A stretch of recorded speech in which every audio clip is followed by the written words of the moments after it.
Charlie and the Chocolate Factory. Here comes Charlie.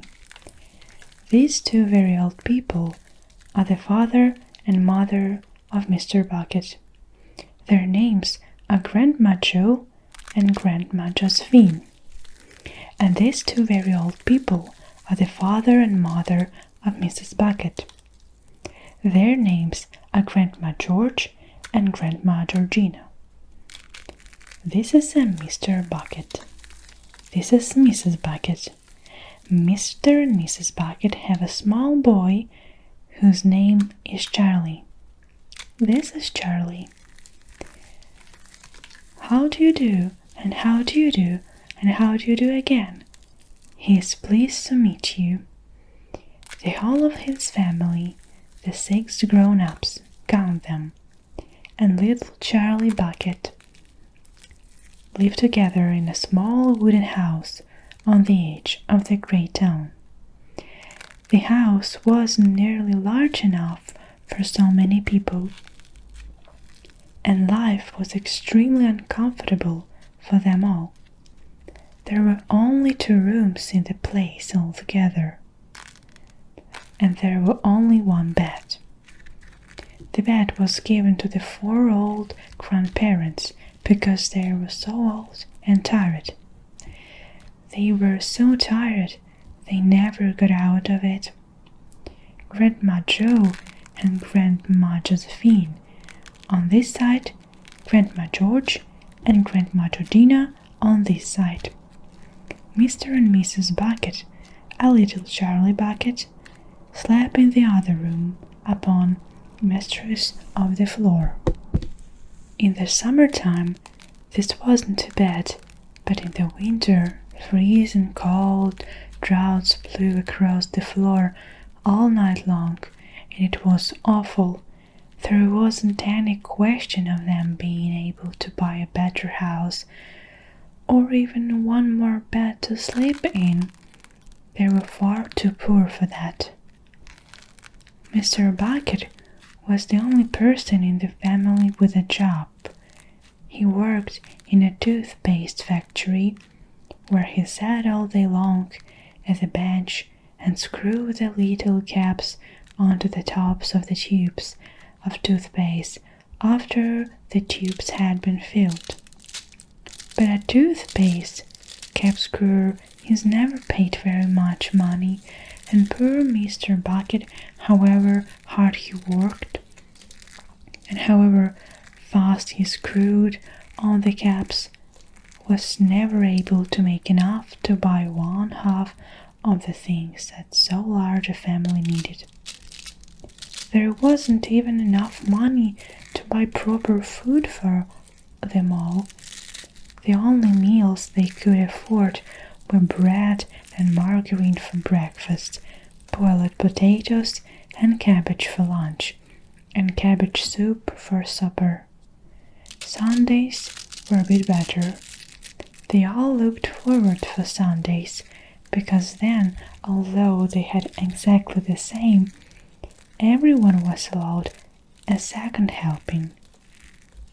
The Buckets, of course, didn't strafe, but every one of them. The 2 old grandfathers, the 2 old grandmothers, Charlie's father, Charlie's mother, and especially little Charlie himself, went about from morning till night with a horrible empty feeling in their tummies.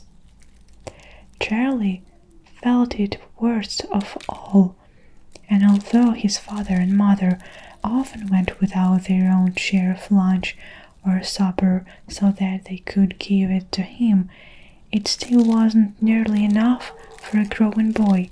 He desperately wanted something more filling and satisfying than a cabbage and cabbage soup. The one thing he longed for more than anything else was chocolate.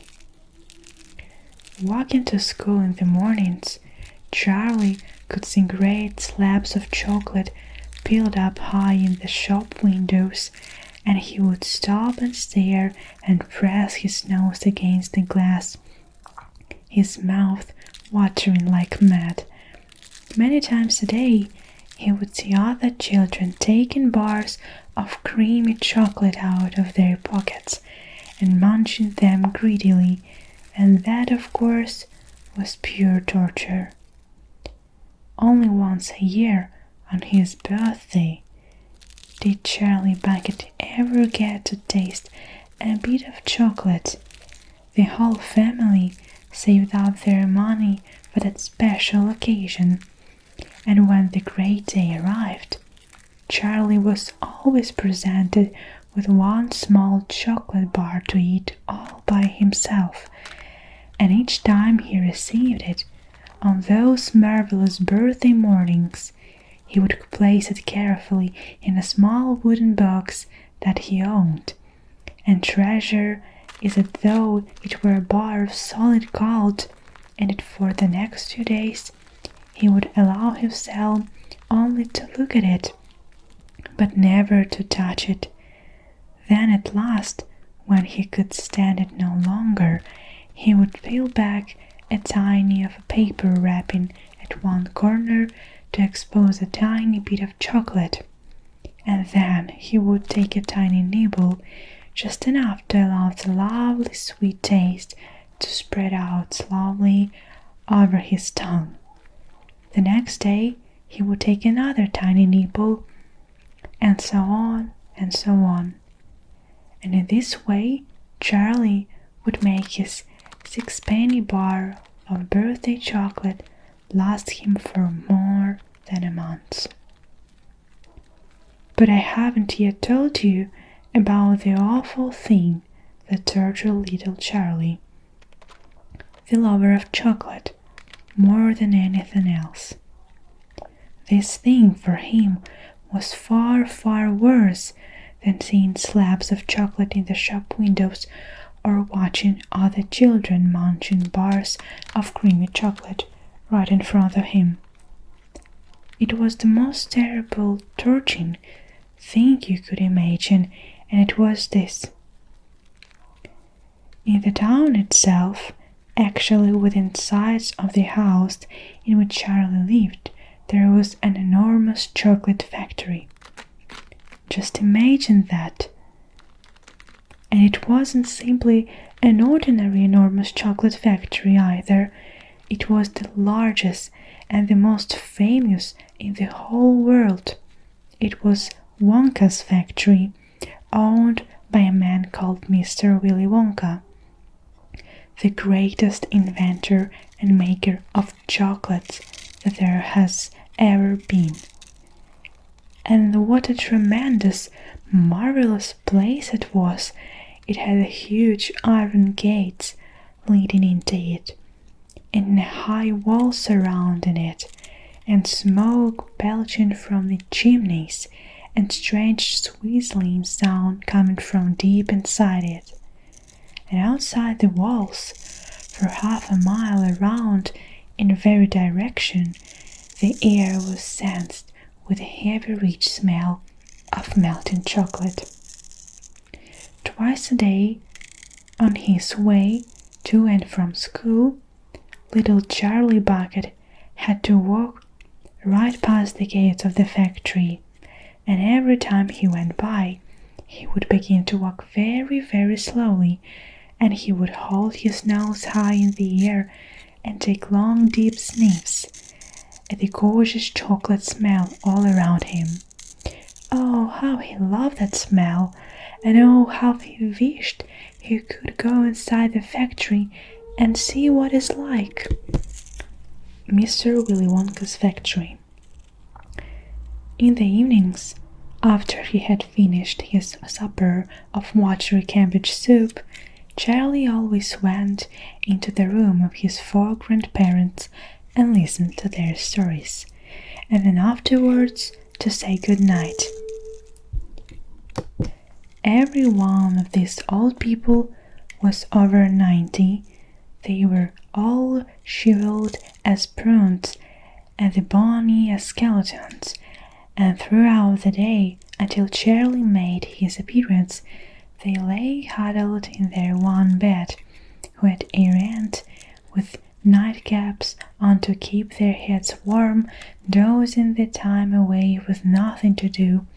But as soon as they heard the door opening and heard Charlie's voice saying, "Good evening, Grandpa Joe and Grandpa Josephine, and Grandpa George and Grandma Georgina," and they all four of them would suddenly sit up, and their all wrinkled face would light up with smiles of pleasure, and the taking would begin.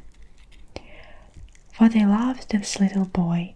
He was the only bright thing in their lives, and this evening visits were something that they looked forward to all day long. Often Charlie's mother and father would come in as well and stand by the door listening to the stories that the old people told, and thus for perhaps half an hour every night this room would become a happy place, and the whole family would forget that it was hungry and poor. One evening, when Charlie went in to see his grandparents, he said to them, "It's really true that Wonka's chocolate factory is the biggest in the world?" "True?" cried all four of them at once. "Of course it's true, good heavens! Didn't you know that? It's absolutely 50 times as big as any other." "And is Mr. Willy Wonka really the cleverest chocolate maker in the world?"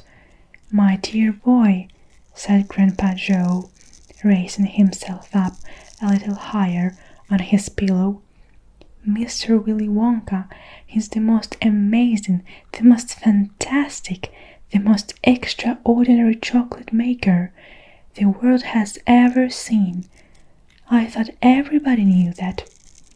"I knew he was famous, Grandma Joe, and I knew he was very clever." "Clever!" cried the old man. "He's more than that. He's a magician with chocolate. He can make anything he wants. Isn't that fact, my dears?" The other three old people nodded their heads slowly up and down and said, "Absolutely true, just as true as it can be." And Grandpa Joe said, "You mean to say I've never told you about Mr. Willy Wonka and his factory?" "Never," answered little Charlie. "Good heavens above, I don't know what's the matter with me. Will you tell me now, Grandpa Joe, please?" "I certainly will. Sit down beside me on bed, my dear, and listen carefully." Grandpa Joe was the oldest of the four grandparents. He was 96 and a half, and that is just about as old as anybody can be. Like all extremely old people, he was delicate and weak, and throughout the day he spoke very little. But in the evenings, when Charlie, his beloved grandson, was in the room, he seemed in some marvelous way to grow quite young again. All of his tiredness fell away from him, and he became as eager and excited as a young boy. "Oh, what a man he is, this Mr. Willy Wonka!" cried Grandpa Joe. "Did you know, for example, that he has himself invented more than 200 new kinds of chocolate bars, each with a different center, each far sweeter and creamier and more delicious than anything the other chocolate factories can make?" "Perfectly true," cried Grandmother Josephine. "And he sends them to all the four corners of the earth, isn't that so, Grandpa Joe?" "It is, my dear, it is. And to all the kinds and presidents of the world as well. But is it only chocolate bars that he makes? Oh dear me, no! He has some really fantastic inventions up his sleeve, Mr. Wonka has. Did you know that he's invented a way of making chocolate ice cream so that it stays cold for hours and hours without being in the refrigerator? You can even leave it lying in the sun all morning On a hot day it won't go runny. But it's impossible, said little Charlie, staring at his grandfather. Of course it is possible, cried Grandpa Joe. It's completely absurd, but Mr. Willy Wonka has done it. Quite right, the others agreed, nodding their heads. Mr. Willy Wonka done it. And then again, Grandpa Joe went on speaking very slowly now, so that Charlie wouldn't miss a word. Mr. Willy Wonka can make marshmallows that taste of violets and rich caramels that change color every 10 seconds as you suck them, and little feathery sweets what melt away deliciously the moment you put them between your lips. He can make chewing gum that never loses its taste, and sugar balance that you can blow up to enormous size before you pop them with a pin and gobble them up. And by a most secret method, he can make lovely blue bird's eggs with black spots on them, and when you put on these in your mouth, it gradually gets smaller and smaller until suddenly there is nothing left except a tiny little pink, sugary baby bird sitting on the tip of your tongue. Grandpa Joe paused and ran the point of his tongue slowly over his lips. It makes my mouth water just thinking about it, he said. Mine too, said little Charlie. But please, go on. While they were walking, Mr. and Mrs. Bucket, Charlie's mother and father, had come quite quietly in the room, and now both were standing just inside the door listening. Tell Charlie about the crazy Indian prince, said Grandma Josephine. He'd like to hear that. You mean Prince Ponchitelli? Said Grandpa Joe, and he began talking with laughter.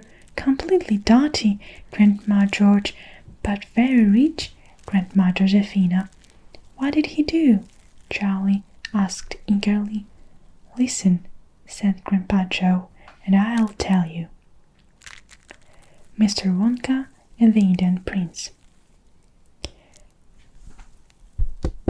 Prince Pondicherry wrote a letter to Mr. Willy Wonka, said Grandpa Joe, and asked him to come all the way out to India and build him a colossal palace entirely out of the chocolate. Did Mr. Wonka do it, Grandpa? He did indeed. And what a palace it was! It had 100 rooms, and everything was made of either dark or light chocolate. The bricks were chocolate, and the cement holding them together was chocolate, and the windows were chocolate, and all the walls and ceilings were made of chocolate. So were the carpets, and the pictures, and the furnitures, and the beds. And then you turn on the taps in the bathroom, hot chocolate came pouring out. When it was all finished, Mr. Wonka said to Prince Pondicherry, I warn you, though, it won't last very long, so you'd better start eating it right away. Nonsense, shouted the prince. I'm not going to eat my palace. I'm not even going to nibble the staircase or lick the walls. I'm going to live in it. But Mr. Wonka said right, of course, because soon after this there came a very hot day with a boiling sun, and the whole palace began to melt, and then it sank slowly to the ground, and the crazy prince, who was dozing in the living room at the time, woke up to find himself swimming around in a huge brown sticky lake of chocolate. Little Charlie sat very still on the edge of the end, staring at the grandfather. Charlie's face was bright, and his eyes were stretched so wide you could see the whites all around. "And I'll tell you something else that's true," said Grandpa Joe, and now he leaned closer to Charlie and lowered his voice to a soft, secret whisper. "Nobody ever comes out." "Out of where?" asked Charlie. "And nobody ever goes in." "In where?" cried Charlie. "Wonka's factory, of course." "Grandpa, what do you mean?" "I mean workers, Charlie." "Workers?" "All factories," said Grandpa Joe, "have workers steaming in and out of the gates in the mornings and evenings. Except Wonka's. Have you ever seen a single person going into that place or coming out?" Little Charlie looked slowly around at each of the 4 old faces, and after the other, and they all looked back at him. They were friendly, smiling faces, but they were also quite serious. There was no sign of joking or leg pulling or any of them. "Well, have you?" asked Grandpa Joe. I really don't know, Grandpa," Charlie stammered. "Whenever I walked past the factory, the gate seemed to be closed." "Exactly," said Grandpa Joe. "But there must be people working there." "Not people, Charlie. Not ordinary people, anyway." "Then who?" cried Charlie. "Ah, that is, you see, that's another of Mr. Willy Wonka's cleverness. Charlie, dear," Mr. Bucket called out from where she was standing by the door, "it is time for bed. That's enough for tonight." "But, Mother, I must hear. Tomorrow, my darling." "That's right," said Grandpa Joe, "and I'll tell you the rest of it tomorrow evening." The secret workers. Next evening, Grandpa Joe went on in his story. "You see, Charlie," he said, "not so very long ago there used to be thousands of people working in Mr. Willy Wonka's factory. Then one day, all of a sudden, Mr. Wonka had to ask every single of them to leave, to go home, never to come back." "But why?" asked Charlie. "Because of spice." "Spice?" "Yes. All the other chocolate markers, you see, had begun to grow jealous of the wonderful sweets that Mr. Wonka was making, and they started sending in spies to steal his secret recipes. The spies took jobs in the Wonka factory, pretending that they were ordinary workers, and while they were there, each one of them found out exactly how a certain special thing was made." "And did they go back to their own factories and sell?"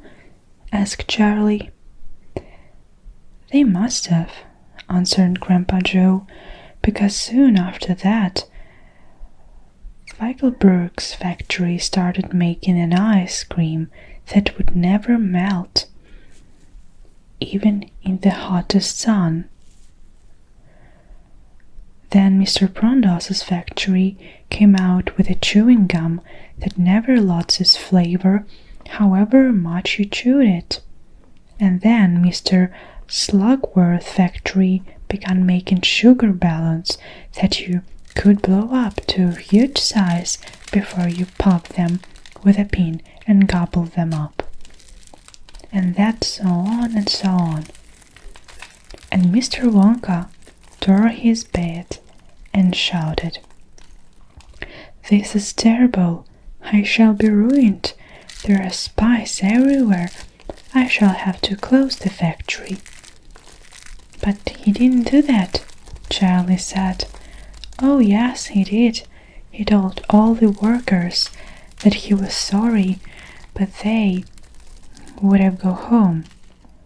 Then He shut the main gates and fastened them with a chain.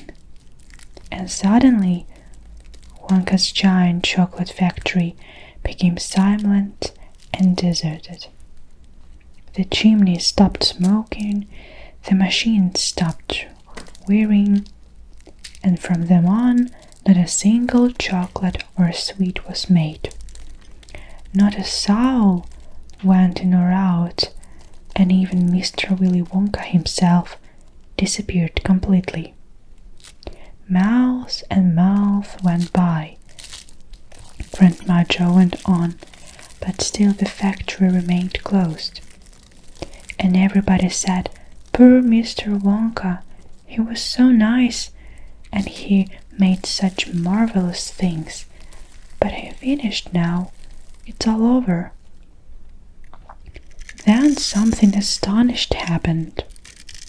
One day, early in the morning, thin columns of white smoke were seen to be coming out of the tops of the tall chimneys of the factory. People in the town stopped and stared. "What's going on?" they cried. "Someone's in the furnaces. Mr. Wonka must be opening up again." They ran to the gates, expecting to see them wide open and Mr. Wonka standing there to welcome his workers back. But no, the great iron gates were still locked and chained and securely as ever, and Mr. Wonka was nowhere to be seen. "But the factory is working! But the factory is working!" the people shouted. "Listen, you can hear the machines. They all whirring again, and you can smell the smell of melting chocolate in the air." Grandma Jo leaned forward and laid a long, bony finger on Charlie's knee, and he said softly, "But most mysterious of all, Charlie, were the shadows in the windows of the factory. The people standing on the street outside could see small dark shadows moving about behind the frosted glass windows." "Shadows of whom?" said Charlie quickly. That's exactly what everybody else wanted to know. "The place is full of workers," people shouted, "but nobody's gone in. The gates are locked, it's crazy. Nobody ever comes out either." But there was no question at all, said Grandpa Jo, that the factory was running, and it's gone on running ever since for these last 10 years.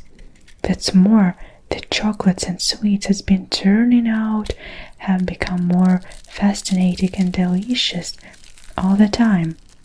And of course now when Mr. Wonka invents some new and wonderful sweet, neither Mr.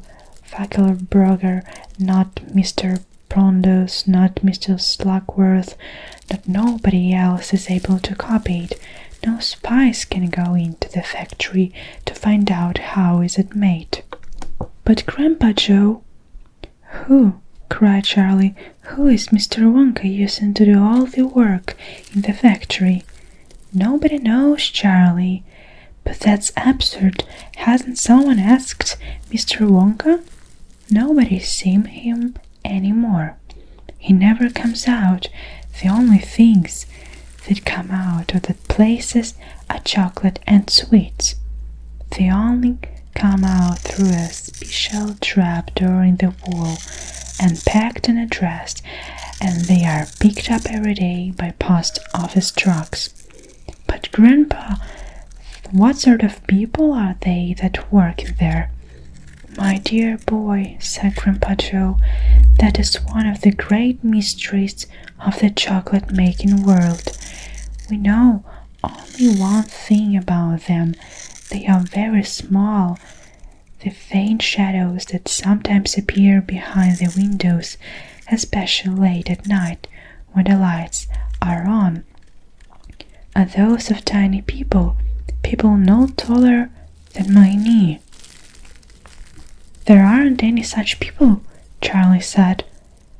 Just then, Mr. Bucket, Charlie's father, came into the room. He was home from the toothpaste factory, and he was waving an evening newspaper rather excitedly. "Have you heard the news?" he cried. He held up the paper so that they could see the huge headline. The headline said, "Wonka Factory to be open at last. To look a few." "My dear boy," said Grandpa Joe, "that is one of the greatest mysteries of the chocolate-making world. We know only one thing about them. They are very small, the faint shadows that sometimes appear behind the windows, especially late at night when the lights are on. Those of tiny people no taller than my knee." Just then Mr. Bucket, Charlie's father, came into the room. He was home from the toothpaste factory, and he was waving an evening newspaper rather excitedly. "Have you heard the news?" he cried. He held up the paper so that they could see the huge headline. The headline said, "Wonka Factory to be opened at last to lucky few." The golden tickets. "You mean people are actually going to be allowed to go inside the factory?" cried Grandpa Joe. "Read us what it says, quickly." "All right," said Mr. Bucket, smoothing out the newspaper. "Listen. Evening Bulletin. Mr. Willy Wonka, the confectionery genius whom nobody has seen for the last 10 years, sent out the following notice today. I, Willy Wonka, have decided to allow 5 children, just 5, mind you, and no more, to visit my factory this year. This lucky 5 will be shown around personally by me, and they will be allowed to see all the secrets and the magic of my factory. Then, at the end of the tour, as a special present, all of them will be given enough chocolate and sweets to last them for the rest of their lives. So watch out for the golden tickets. 5 golden tickets have been printed on golden paper, and these 5 golden tickets have been hidden underneath the ordinary wrapping paper of 5 ordinary bars of chocolate. These 5 chocolate bars may be anywhere, in any shop, in any street, in any town, in any country in the world, upon any counter where Wonka's sweets are sold. And the 5 lucky finders, one of the 5 golden tickets, are only ones who will be allowed to visit my factory and see what's like now inside. Good luck to you all, and happy hunting. Signed, Willy Wonka. "The man's dotty," muttered Grandma Josephine. "He's brilliant," cried Grandpa Joe. "He's magician. Just imagine that will happen now. The whole world will be searching for those golden tickets. Everyone will be buying Wonka's chocolate bars in the hope of finding one. He'll sell more than ever before. Oh, how exciting it would be to find ones.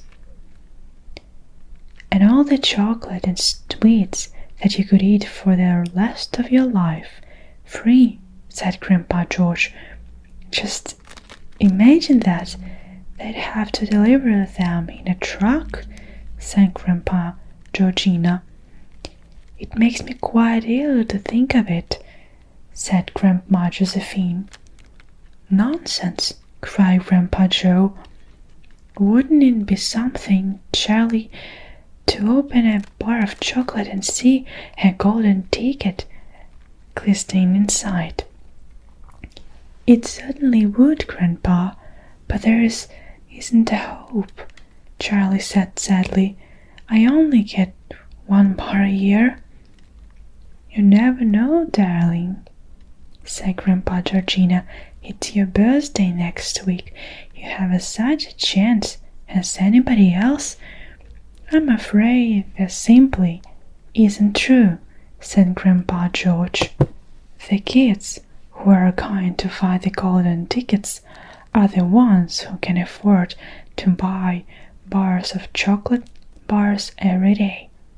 Our Charlie gets only one a year. There isn't hope." The first two finders. The next day, the first golden ticket was found. The finder was a boy called Augustus Gloop, and Mr. Bucket's evening newspaper carried a large picture of him on the front page. The picture showed a 9-year-old boy who was so enormously fat he looked as though he had been blown up with a powerful pump.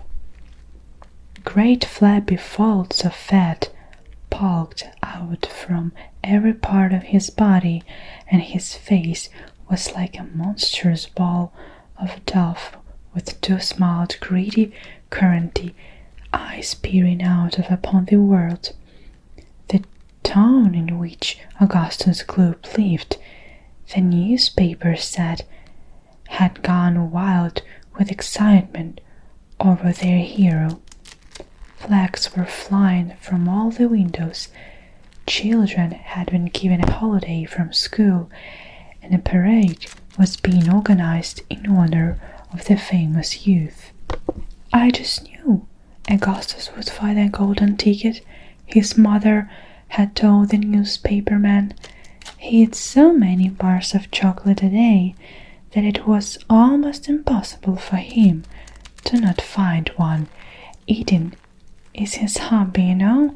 That's all he's interested in, but still, that's better than being a hooligan and shooting off zip guns and things like that in his spare time, isn't it? And what is I always say is, he wouldn't go on eating like he goes unless he needed nourishment, would he? It's all vitamins anyway. What a thrill it will be for him to visit Mr. Wonka's marvelous factory. We are just as proud as anything." "What a revolting woman," said Grandma Josephine. "What a repulsive boy," said Grandpa Georgina. "Only 4 golden tickets left," said Grandpa George. "I wonder who'll get those." And now the whole country, indeed the whole world, seemed suddenly to be caught up in a mad chocolate buying spree. Everybody searching frantically for those precious remaining tickets. Fully grown women were seen going into sweet shops and buying 10 Wonka bars at a time, then tearing off the wrappers on the spot and peering eagerly underneath for a glint of golden paper. Children were talking hammers and smashing their piggy banks and running out to the shops with a handful of money. In the city, a famous gangster robbed a bank of £1,000 and spent the whole lot on Wonka bars the same afternoon.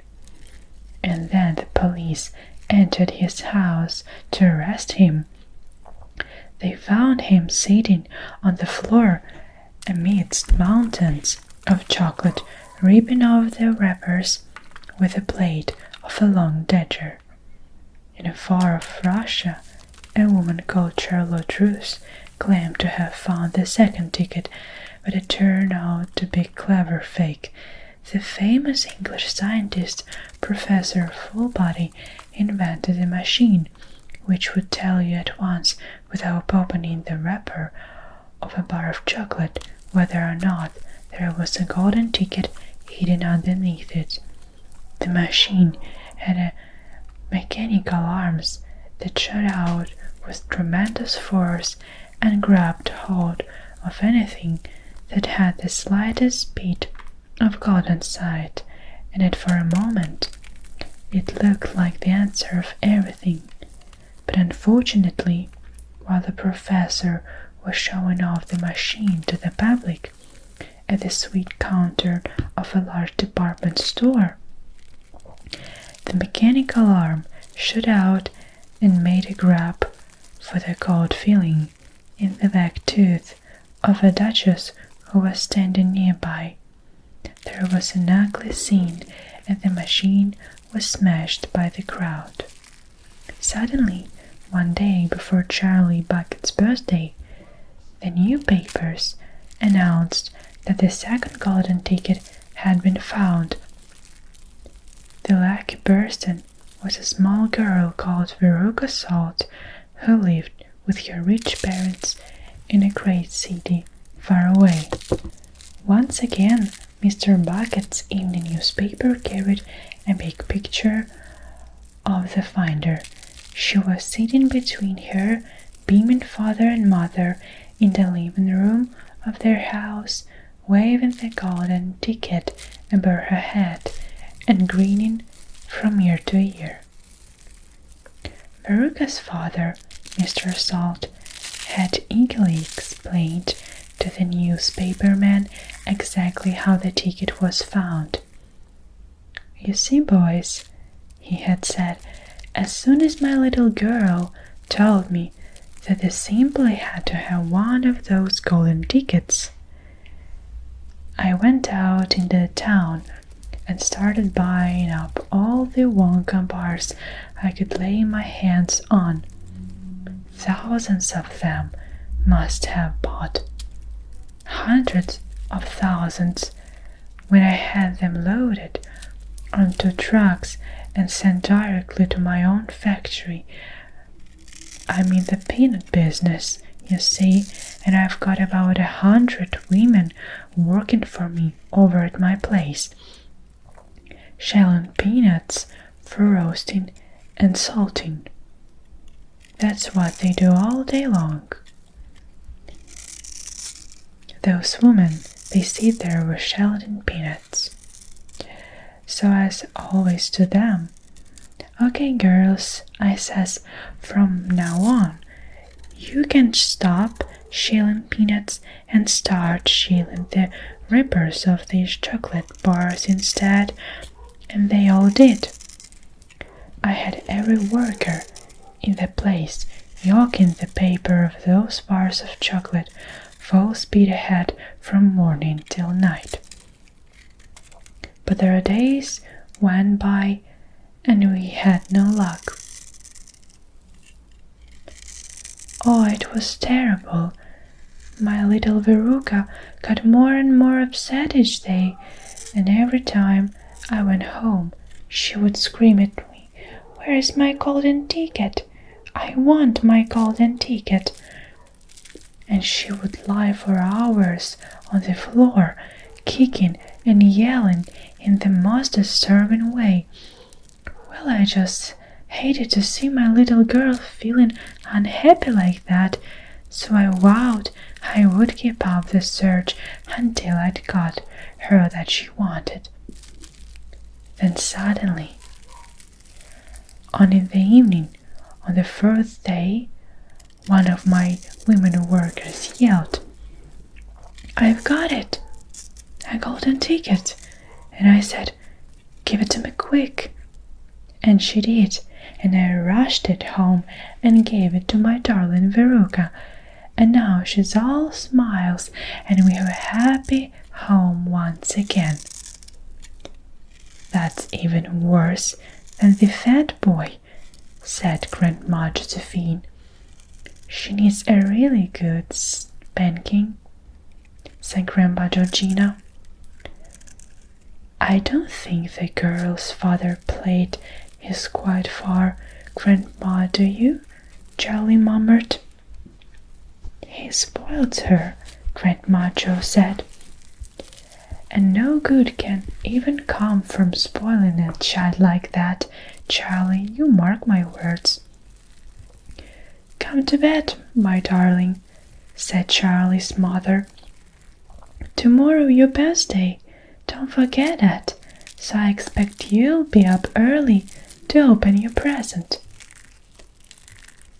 A Wonka chocolate bar, cried Charlie.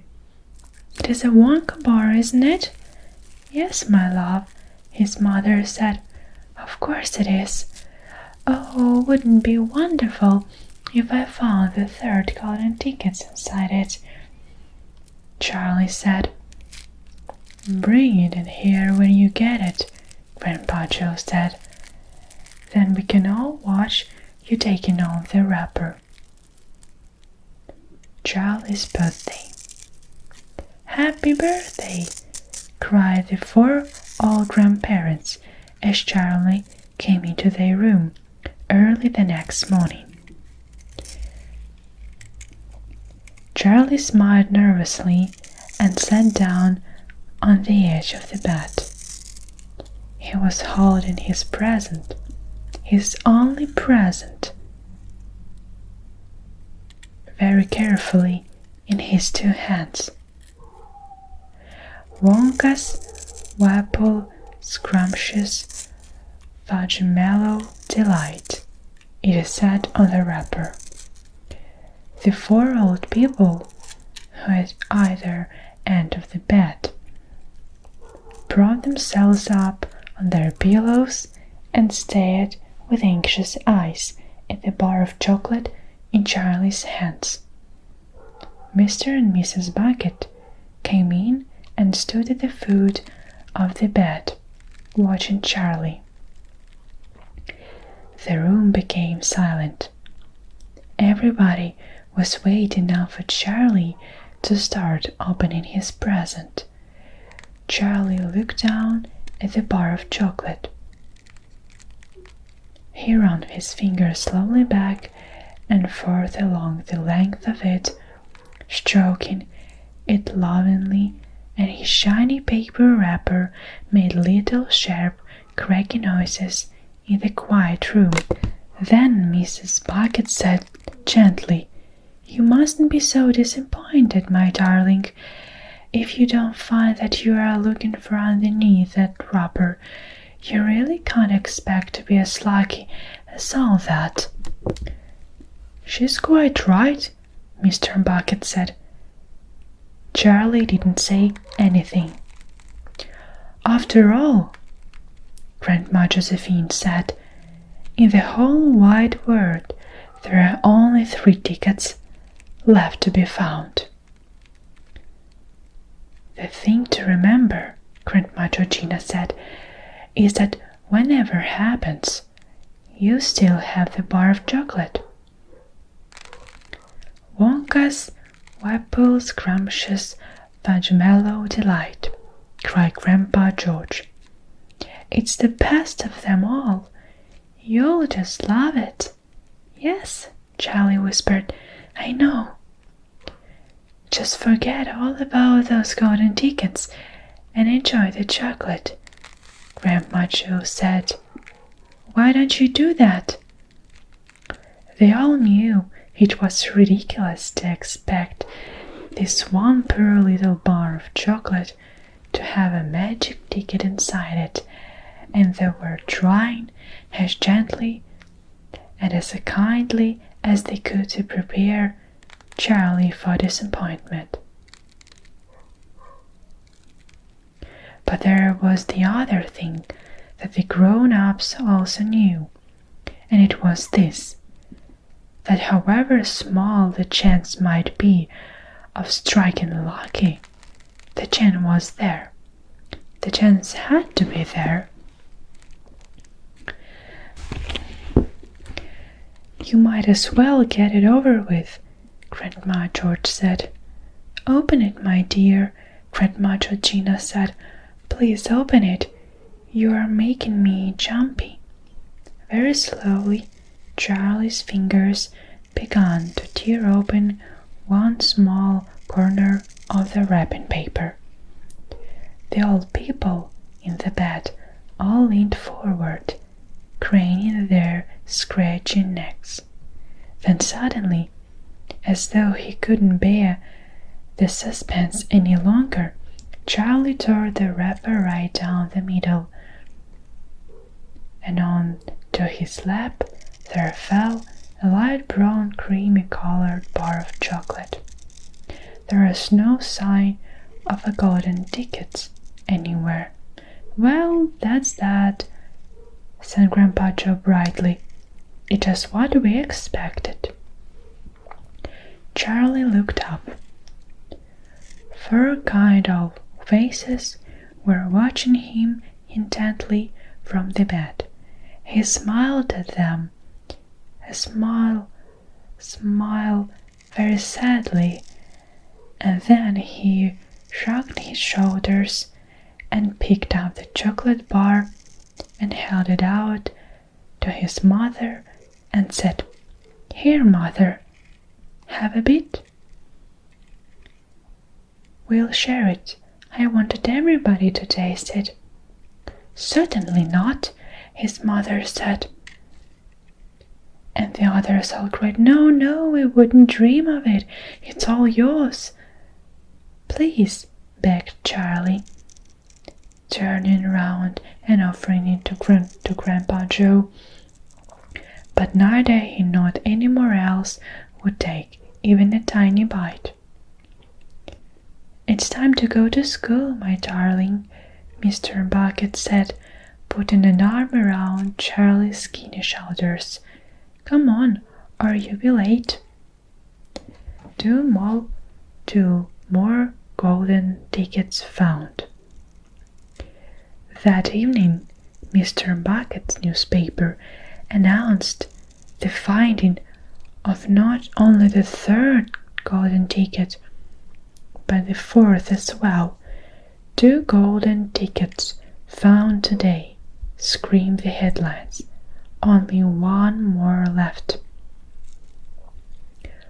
"All right," said Grandpa Joe, when the whole family was gathered into the old people's room after supper. "Let's hear who found them." "The 3rd ticket," read Mr. Bucket, holding the newspapers up close to his face because his eyes were bad and he couldn't afford glasses. "The 3rd ticket was found by a Miss Violet Beauregard." There was great excitement in the Beauregard household when our reporter arrived to interview the lucky young lady.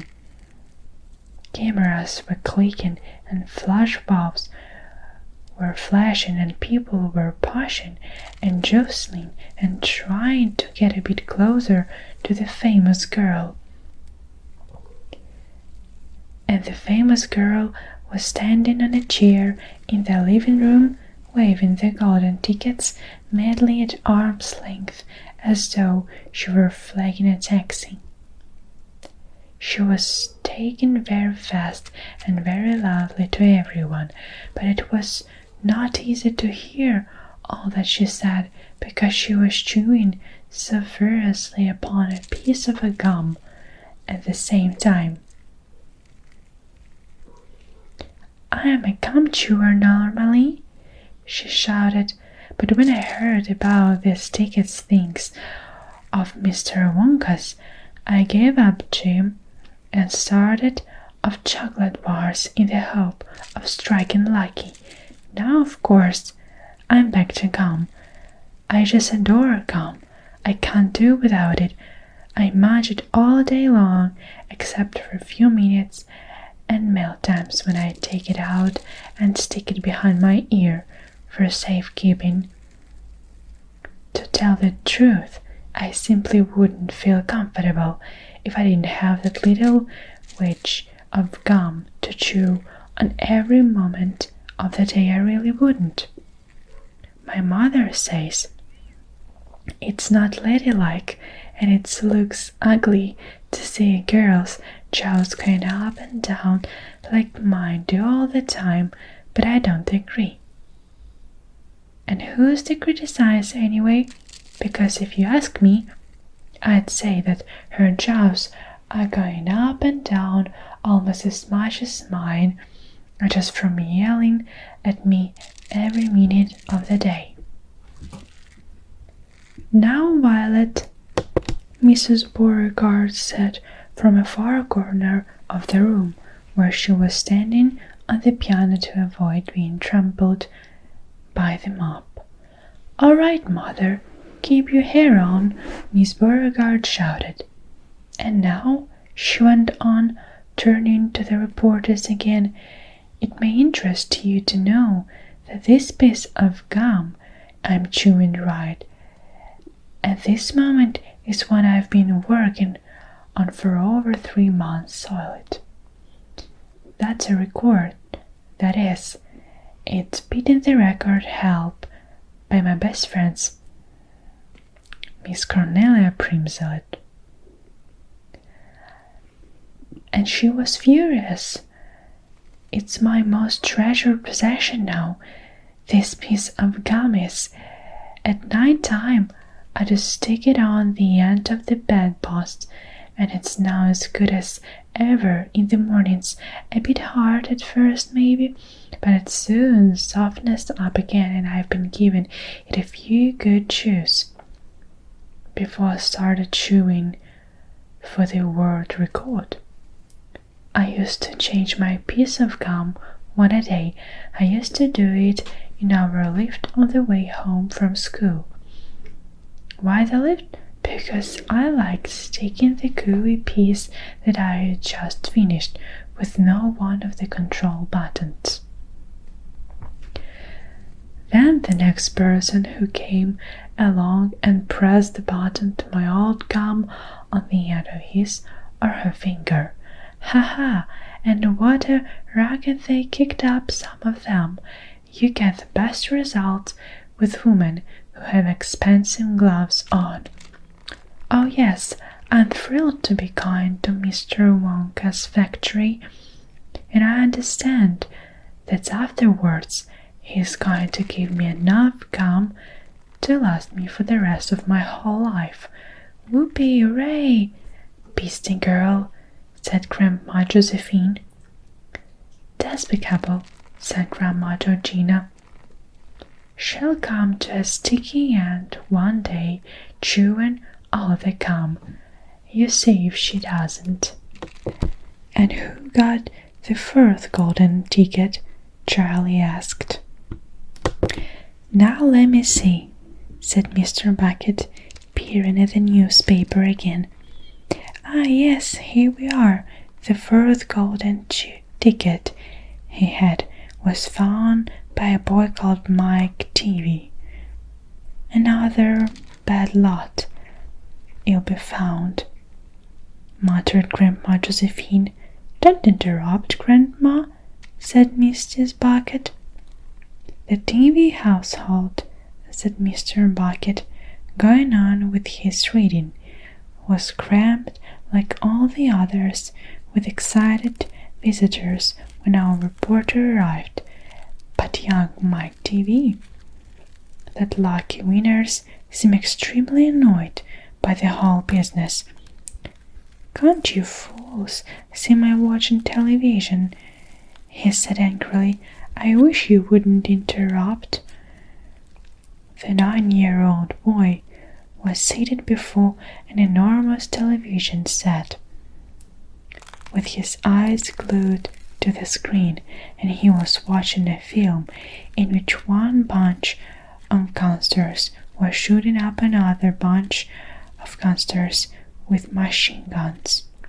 Mike Dave himself had no less than 18 toy pistols of various sizes hanging from belts around his body, and every now and again he would leap into the air and fire off half-dozen rounds from one or another of these weapons.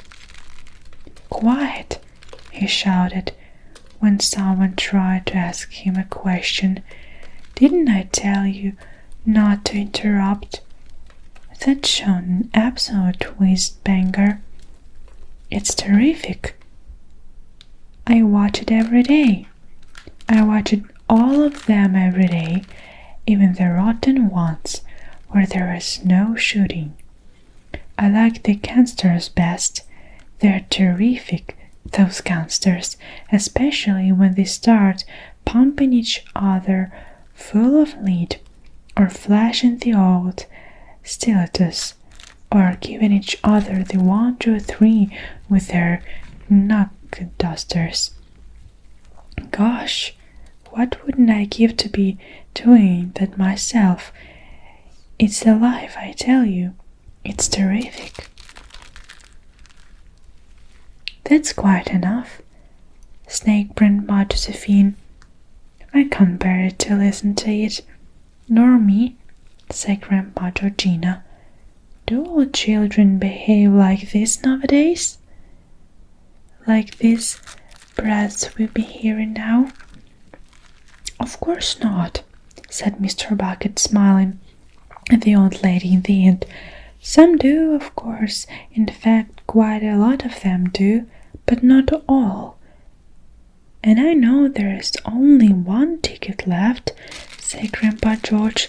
"Quite so," sniffed Grandma Georgina. "And just as sure as you'll be having cabbage soup for supper tomorrow, that ticket will go to some nasty little beast who doesn't deserve it." Grandma Joe takes a gamble. The next day, when Charlie came home from school and went in to see his grandparents, he found that only Grandpa Joe was awake. The other 3 were snoring loudly. "Shh!" whispered Grandma Joe, and she beckoned Charlie to come closer. Charlie tiptoed over and stood beside the bed. The old maid gave Charlie a sly grin, and then he started rummaging under his pillow with one hand, and then the hand came out again. There was an ancient leather purse clutched in the fingers. Under cover of the bedclothes, the old man opened the purse and tipped it upside down. Out fell a single silver sixpence. "It's my secret hoard," he whispered. "The others don't know I've got it. And now you and I are going to have one more fling and in finding the lot's ticket. How about you, huh? But you'll have to help me." "Are you sure you want to spend your money on that, Grandma?" Charlie whispered. "Of course I'm sure," sluttered the old man excitedly. "Don't stand there arguing. I'm as keen as you are to find that ticket. Here, take the money and run down to the street to the nearest shop and buy the first Wonka bar you see and bring it straight back to me, and we'll open it together." Charlie took the little silver coin and slipped quickly out of the room. In 5 minutes he was back. "Have you got it?" whispered Grandma Joe, his eyes shining with excitement. Charlie nodded and held out the bar of chocolate. "Wonka's Nutty Crunch Surprise," it said on the wrapper. "Good," the old man was whispered, sitting up in the bed and rubbing his hands. "Now come over here and sit close to me, and we'll open it together. Are you ready?" "Yes," Charlie said. "I'm ready." All right. You tear off the first bite. No, Charlie said. You paid for it. You do that. The old man's fingers were trembling most terribly as they fumbled with the wrapper. We don't have a hope, really, he whispered, giggling a bit. Do you know we don't have a hope, don't you? Yes, Charlie said. I know that. They looked at each other and both started giggling nervously. Mind you, said Grandpa Joe, there's just that tiny chance that it might be the one. Don't you agree? Yes, Charlie said, of course. Why don't you open it, Grandpa? All in good time, my boy, all in good time.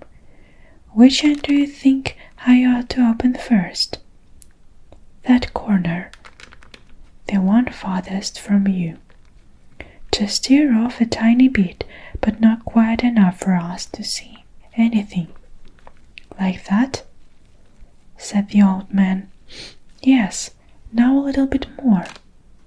You finish it, said Grandpa Joe. I'm too nervous. No, Grandpa, you must do it yourself. Very well then, here goes. He tore off the wrapper. They both stared, and what there lay underneath. It was a bar of chocolate, nothing more. All at once they both saw the funny side of the whole thing, and they burst into peals of laughter. What's on earth going on? Cried Grandpa Josephine, waking up suddenly. Nothing, Grandpa Joe said. You go on back to sleep. The family begins to strive. During the next 2 weeks, the weather turned very cold.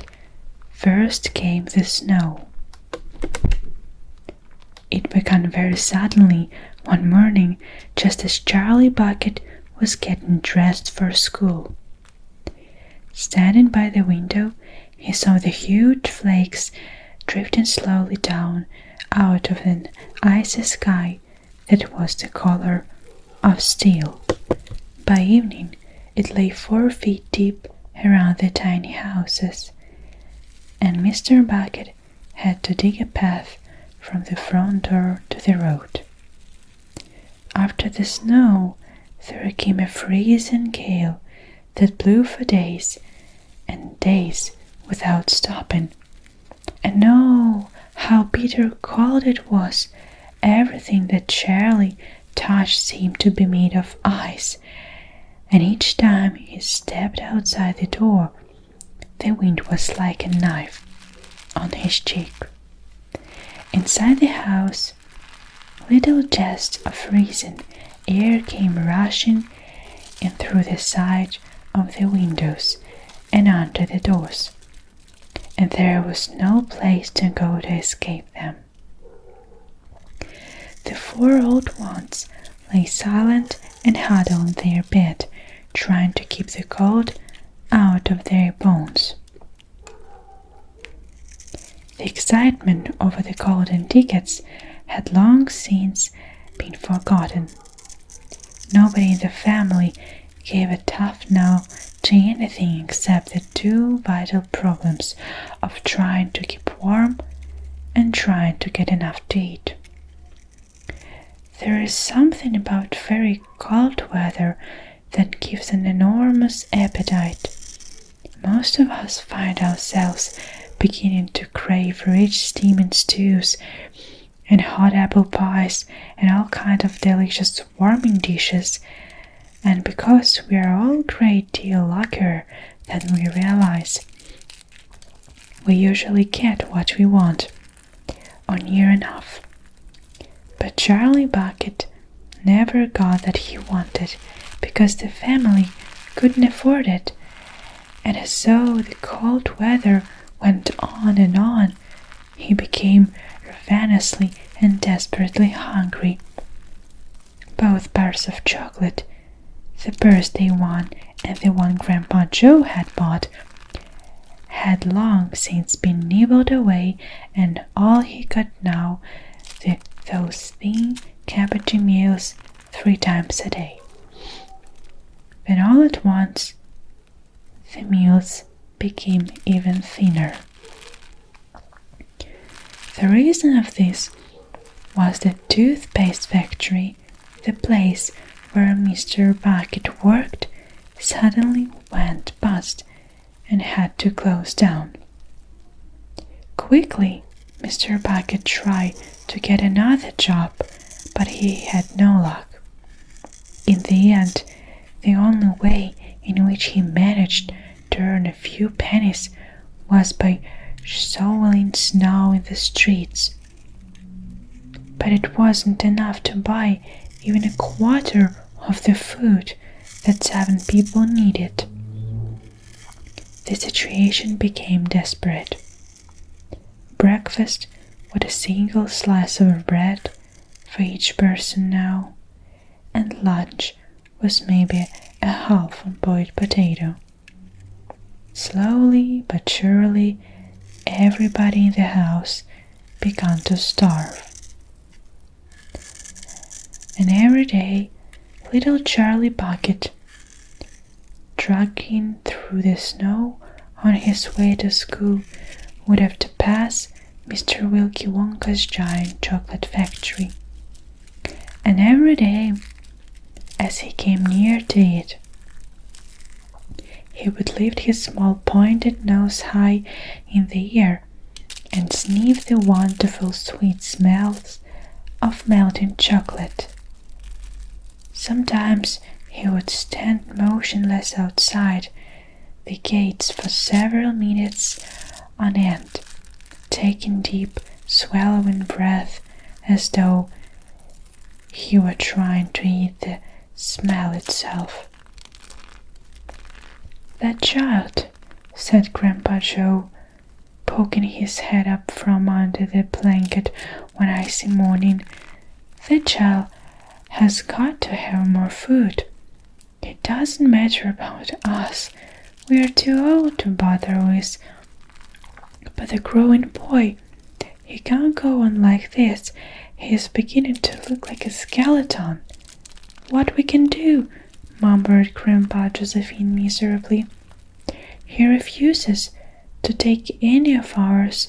I heard his mother tried to slip her own piece of bread onto his plate at breakfast this morning, but he wouldn't touch it. He made her take it back." "He's a fine little fellow," said Grandpa George. "He deserves better than this." The cruel weather went on, and every day Charlie Bucket grew thinner and thinner. His face became frighteningly white and pinched. The skin was drawn so tightly over the cheeks so that you could see the shapes of the bones underneath. It seemed doubtful whether he could go on much longer like this without becoming dangerously ill. And now, very calmly, with that curious wisdom that seems to come so often to small children in times of hardship, he began to make little changes here and there in some of the things that he did, so as to save his strength. In the mornings, he left the house 10 minutes earlier so that he could walk slowly to school without ever having to run. He sat quietly in the classroom during break, resting himself, while the others rushed outdoors and threw snowballs and wrestled in the snow. Everything did he know. He did slowly and carefully to prevent exhaustion. Then one afternoon, walking back home with the icy wind in his face and incidentally feeling hungrier than he had ever felt before, his eyes was caught suddenly by something silvery lying in the gutter in the snow. Charlie stepped off the curb and bent down to examine it. Part of it was buried under the snow, but he was at once that it was a 50-pence piece. Quickly he looked around him. Had somebody just dropped it? No, that was impossible, because of the way part of it was buried. Several people went hurrying past him on the pavement, their chins sunk deep in the collars of their coats, their feet crunching in the snow. None of them was searching for any money. None of them was taking the slightest notice of the small boy crouching in the gutter. Then was it this 50-pence? Could he have it? Carefully, Charlie pulled it out from under the snow. It was damp and dirty, but otherwise perfect. A whole 50-pence. He held it tightly between his shivering fingers, gazing down at it. It meant one thing to him at that moment, only one thing. It meant food. Automatically, Charlie turned and began moving towards the nearest shop. I was only 10 paces away. I was a newspaper and stationery shop, the kind that sells almost everything, including sweets and cigar. And what he would do, he whispered quickly to himself, he would buy one luscious bar of chocolate and eat it all up, every bit of it, right then and there. And the rest of the money he would take straight back home and give it to his mother. The miracle. Charlie entered the shop and laid the damn 50-pence on the counter. One Wonka's whipple crumptious fudge-mel of delight, he said, remembering how much he had loved that one he had on his birthday. The man behind the counter looked fat and very fat. He had big lips and fat cheeks and a very fat neck. The fat around his neck bulged all around the foot of his collar like a rubber ring. He turned and reached behind him for the chocolate bar. Then he turned back again and handed it into the Charlie. Charlie grabbed it and quickly tore off the wrapper and took an enormous bite. When he took another and another, and oh, the joy of being able to cram large pieces of something sweet and soiled into one's mouth. The sheer blissful joy of being able to fill one's mouth with rich, solid food. You look like you wanted that one, Sonny, the shopkeeper said pleasantly. Charlie nodded, in his mouth bulging with chocolate.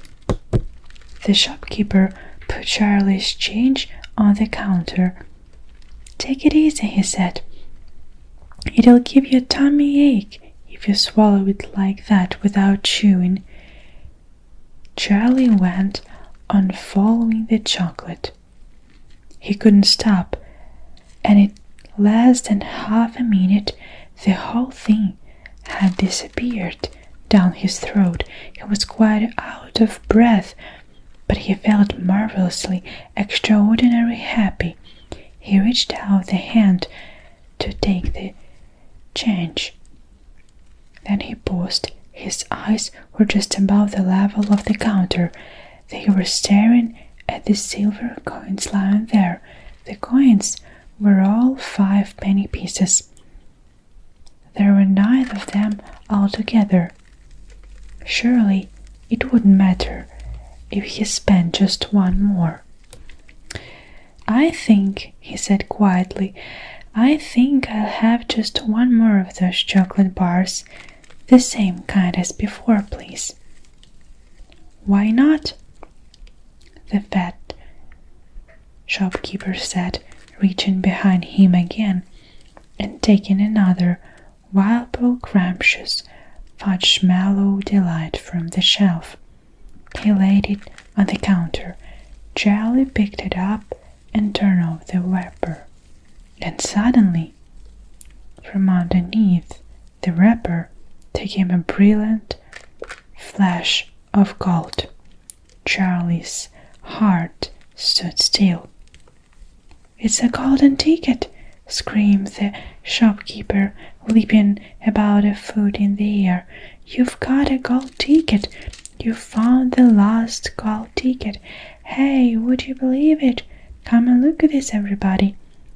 These kids found Wonka's last golden ticket. There it is. It's right here in his hands."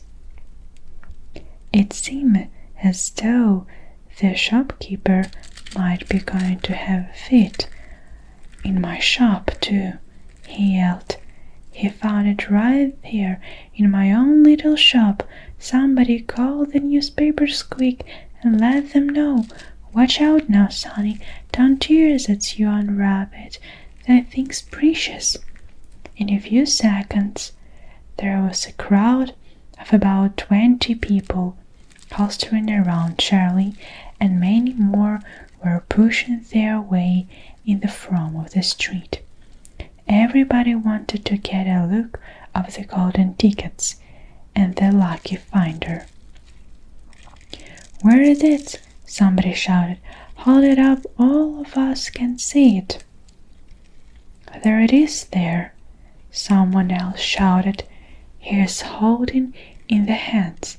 See it gold shining. How did he manage to find it? I'd like to know." A large boy shouted angrily. 20 bars a day. I've been buying for weeks and weeks. Thinks of all the free stuff he'll be getting too." Another boy said enviously. "A lifetime supply. He'll need it. The skinny little shrimp," a girl said, laughing. Charlie hadn't moved. He hadn't even unwrapped the golden ticket from around the chocolate. He was standing very still, holding it tightly with both hands, while the crowd pushed and shouted all around him. He felt quite dizzy. There was a peculiar floating sensation coming over him, as though he were floating up in the air like a balloon. His feet didn't seem to be touching the ground at all. He could hear his heart tramping away loudly somewhere in his throat. At that point, he became aware of a hand resting slightly on his shoulder, and when he looked up, he saw a tall man standing over him. "Listen," the man whispered. "I'll buy it from you. I'll give you 50 pounds. How about it, huh? I'll give you a new bicycle as well, okay?" "Are you crazy?" shouted a woman who was standing equally close. "Why, I'd give him 200 pounds for that ticket. You want to sell the ticket for 200 pounds, young man?" "That's quite enough of that," the fat shopkeeper shouted, pushing his way through the crowd of taking Charlie firmly by the arm. "Leave the kid alone, will you? Make way there. Let him out." And to Charlie, as he led him to the door, he whispered, "Don't you let anybody have it. Take it straight home quickly before you lose it. Run all the way and don't stop till you get home. You understand?" Charlie nodded. "You know something," that fat shopkeeper said, pausing a moment and smiling at Charlie. "I have a feeling you into a break like this. I'm awfully glad you got it. Good luck to you, Sonny." "Thank you," Charlie said, and off he went, running through the snow as fast as his legs would go. and he fast flew past Mr. Willy Wonka's factory. He turned and waved at it and sang out, "I'll be seeing you. I'll be seeing you soon." And 5 minutes later he arrived at his own home. What it said on the golden ticket. Charlie burst through the front door shouting, "Mother, mother, mother!" Mr. Bucket was in the old grandparents' room, serving them their evening soup. "Mother!" yelled Charlie, rushing into them like a hurricane. "Look, I've got it! Look, mother, look! The last golden ticket, it's mine. I found some money in the street, and I bought 2 bars of chocolate, and the second one had the golden ticket, and there were crowds of people all around me waiting to see it, and the shopkeeper rescued me, and I ran all the way home, and here I am. It's the 5th golden ticket, mother, and I found it." Mr. Bucket simply stood and stared, while the 4 old grandparents, who were sitting it up in the bed, balancing bowls of soup in their laps, all dropped their spoons with a clatter and froze against their pillows. For about 10 seconds there was absolute silence in the room. Nobody dared to speak or move. It was a magic moment. Then, very softly, Grandma Joe said, "You're pulling our legs, Charlie, aren't you? You're having a little joke?" "I'm not," cried Charlie, rushing up to the bed and holding out the large and beautiful golden ticket from him to see. Grandma Joe leaned forward and took a close look, his nose almost touching the ticket. The others watched him, waiting for the verdict. Then very slowly, with a slow and marvelous grin spreading all over his face, Grandma Joe lifted his head and looked straight at Charlie. The color was rushing to his cheeks, and his eyes were wide open, shining with joy, and in the center of each eye, right in the very center, in the black pupil, a little spark of white excitement was slowly dancing. Then the old man took a deep breath, and suddenly, with no warning whatsoever, an explosion seemed to take place inside him. He threw up his arms and yelled, "Yippee!" At the same time, his long bony body rose up out of the bed, and his bowl of soup went flying into the face of Grandma Josephine. And in one fantastic leap, this old fellow of 96.5, who hadn't been out of bed these last 20 years, jumped onto the door and started doing a dance of victory in his pajamas. "Yippee!" he shouted. "3 cheers for Charlie! Hip hip hooray!" At this point, the door opened, and Mr. Bucket walked into the room. He was cold and tired, and he looked it. A long day all he had been shoveling snow in the streets. "Cripes!" he cried. "What was going on here?" It didn't take them long to tell him what had happened. "I don't believe it," he said. "It is not possible."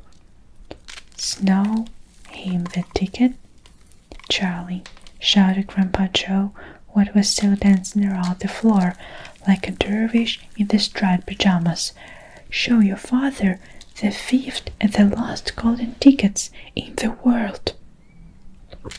"Let me see it, Charlie," Mr. Bucket said, collapsing into a chair and holding out his hand, Charlie came forward with a precious document. It was a very beautiful thing, this golden ticket, having been made, so it seemed, from a sheet of pure gold hammered out almost to the tiniest of paper. On one side of it, printed by some clever method in the jet black letters, was the invitation itself from Mr. Wonka. "Read it out loud," said Grandpa Joe, climbing back into the bed again at last. "Let's all hear exactly what it says." Mr. Bucket held the lovely golden tickets up close to his eyes. His hands were trembling slightly, and he seemed to be overcome by the whole business. He took several deep breaths. Then he cleared his throat and said, "All right, I read it. Here we go. Greetings to you, the lucky finder of his golden ticket, from Mr. Willy Wonka. I shake you warmly by the hand. Tremendous things are in store for you. Many wonderful surprises await you. For now, I do invite you to come to my factory and be my guest for one whole day. You and all others who are lucky enough to find my golden tickets. I, Willy Wonka, will conduct you around the factory myself, showing you everything that there is to see. And afterwards, when it's time to leave, you will be escorted home by a procession of large trucks. These trucks, I can promise you, will be loaded with enough delicious eatables to last you and your entire household for many years. If at any time thereafter you should run out of supplies, you have to only come back to the factory and show these golden tickets, and I shall be happy to refill your cupboard with whatever you want. In this way, you will be able to keep yourself supplied with tasty morsels for the rest of your life. But this is by no means the most exciting things that will happen one day of your visit.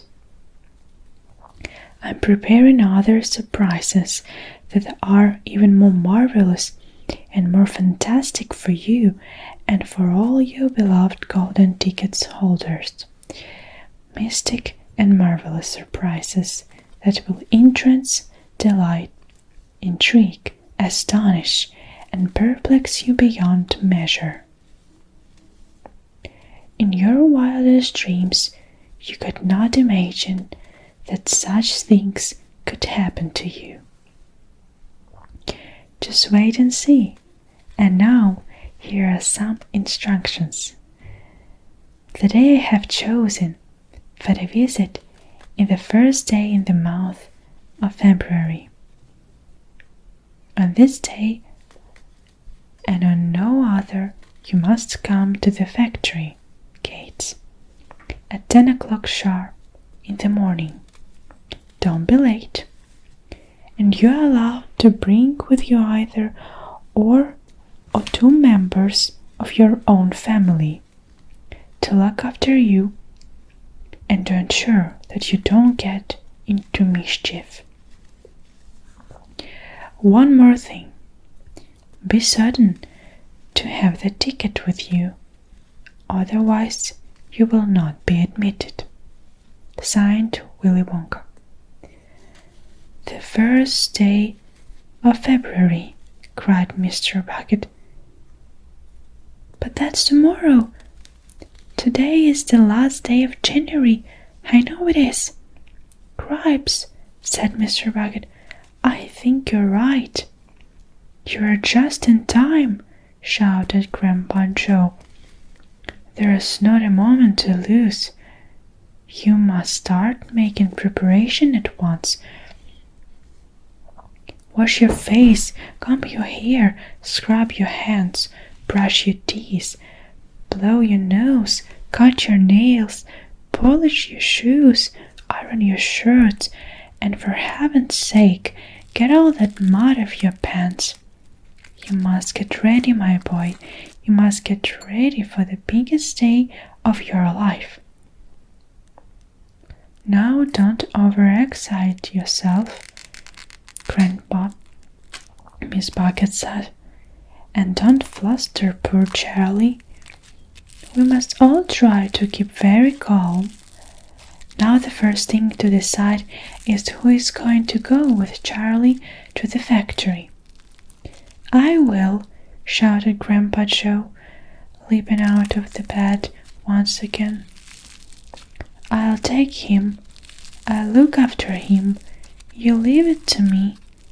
Mr. Bucket smiled at the one old man. Then he turned to her husband and said, How about you, dear? Do you think you ought to go? Well, Mr. Bucket said, pausing to think about it. No, I'm not sure that I should. But you must. There is no must about it, my dear, Miss Bucket said gently. Mind you, I'd love to go. It'll be tremendously exciting. But on the other hand, I believe that the person who really deserves to go most of all is Grandpa Joe himself. He seemed to know more about than we do, provided, of course, that he feels well enough. Yippee! Shouted Grandpa Joe, seizing Charlie by the hands and dancing round the room. He certainly seems well enough, Mr. Bucket said, laughing. Yes, perhaps you're right after all. Perhaps Grandma Joe should be the one to go with him. I certainly can't go myself and leave the other 3 old people all alone in bed for a whole day. Hallelujah! Yelled Grandpa Joe. Praise the Lord! At that point, 3 gave a loud knock of the front door. Mr. Bucket went to open it. The next moment, swarms of newspapers and photographers were pouring into the house. They had tracked down the finger on the 5th golden tickets, and now they all wanted to get the full story for the front pages of the morning papers. For several hours there was completely pandemonium in the little house, and it must have been nearly midnight before Mr. Bucket was able to get rid of them so that Charlie go to bed. The big day arrives. The sun was shining brightly on the morning of the big day, but the ground was still white with snow and the air was very cold. Outside the gates of Wonka factory, enormous crowds of people had gathered to watch the 5 lucky ticket holders going in. The excitement was tremendous. It was just before 10 o'clock. The crowds were pushing and shouting, and policemen with arms linked were trying to hold them back from the gates. Right beside the gates, in a small group, they were carefully shielded from the crowd by the police, stood the 5 famous children together, with their grown-ups who had come with them. The tall bony figure of Grandma Joe could be seen standing quietly among them, and beside him, holding tightly onto his hand, was little Charlie Bucket himself. All the children, except Charlie, had both their mothers and fathers with them, and it was a good thing that they had, otherwise the whole party might have gone out of hand. They were so eager to get going that their parents were having to hold them back by force to prevent them from climbing over the gates. "Be patient," cried the fathers. "Be still.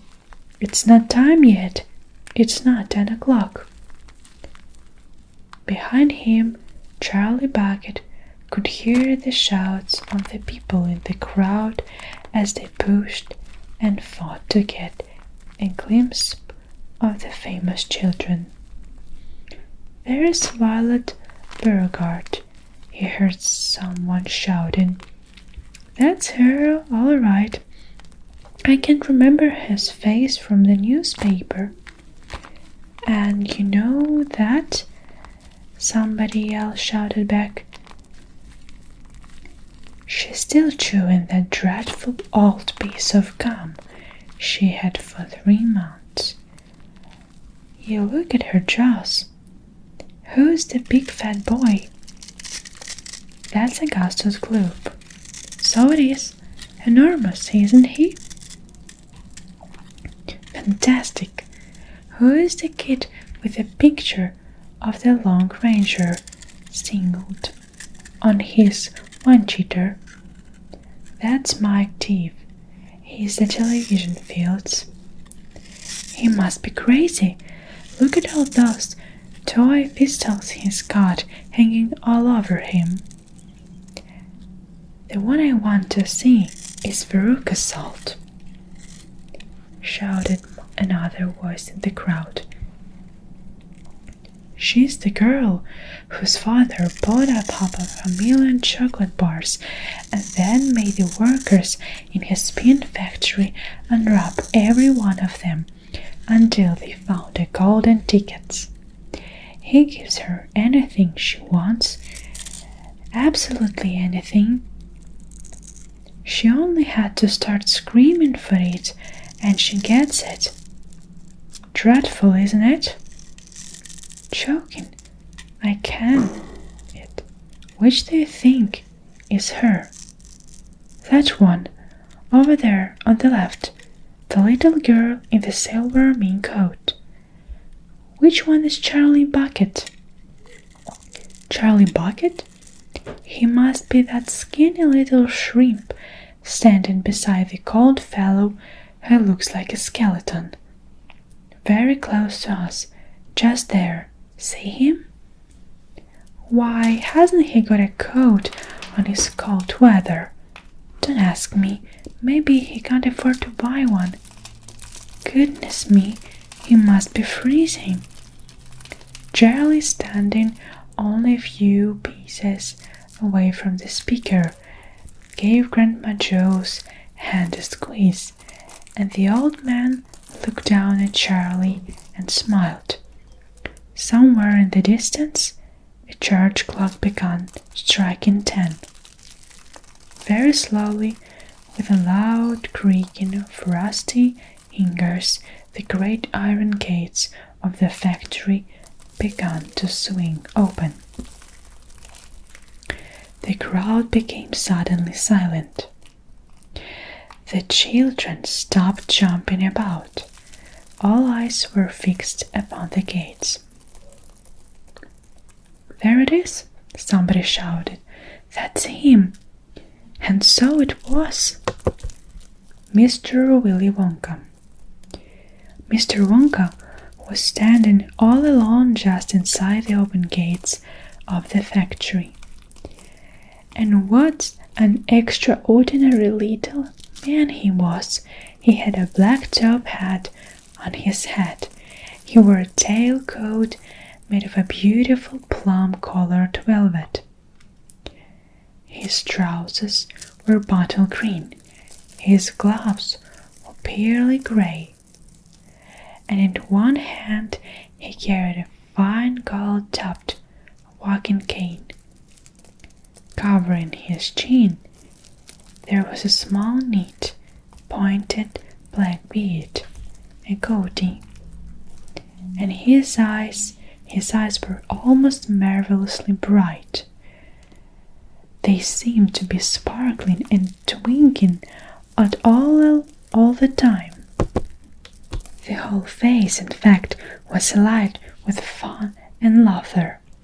And oh, how clever he looked, how quick and sharp and full of life. He kept making quick, jerky little movements with his head, cocking it this way and that, and taking everything in with those bright, twinkling eyes. He was like a squirrel in the quickness of his movements, like a quick, clever old squirrel from the park. Suddenly, he did a funny little skipping dance on the snow, and he spread his arms wide, and he smiled at the 5 children who were clustered near the gates, and he called out, "Welcome, my little friends. Welcome to the factory." His voice was high and filthy. "Will you come forward one at a time, please?" he called out, "and bring your parents. Then show me your golden ticket and give me your name. Who's first?" The big fat boy stepped up. "I'm Augustus Gloop," he said. "Augustus," cried Mr. Wonka, seizing his hand and popping it up and down with terrific force. "My dear boy, how good to see you!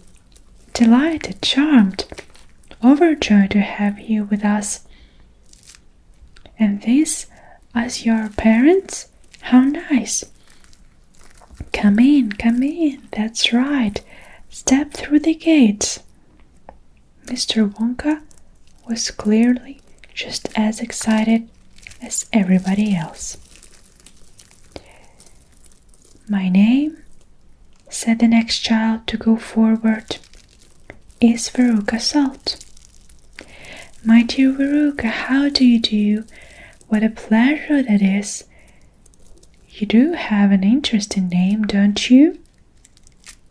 "I always thought that a verruca was a sort of a wart that you caught on the sole on your foot. It must be wrong, mustn't I? How pretty you look in that lovely mink coat. I'm so glad you could come. Dear me, it's going to be such an exciting day. I hope you enjoy it." "I'm sure you will, I know you will. Your father, how are you, Mr. Salt and Mrs. Salt? Overjoyed to see you. Yes, the tickets, it's quite in order. Please go on."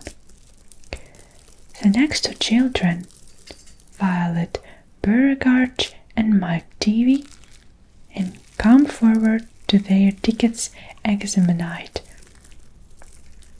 and then to have their arms particularly pumped off their shoulders by the energetic Mr. Wonka.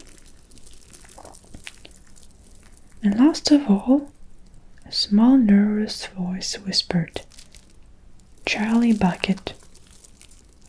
"Charlie!" cried Mr. Wonka. Well, so there you are. You are the one that found your tickets only yesterday, aren't you?" Yes, I read all about it in morning's papers, just in time, my dear boy. I'm so glad, so happy for you. And this your grandfather? Delighted to meet you, sir, overjoyed, enraptured, enchanted. All right, excellent. Is everybody in now? 5 children? Yes, good. Now will you please follow me? Our tour is about to begin, but do keep together. Please don't wander off by yourselves.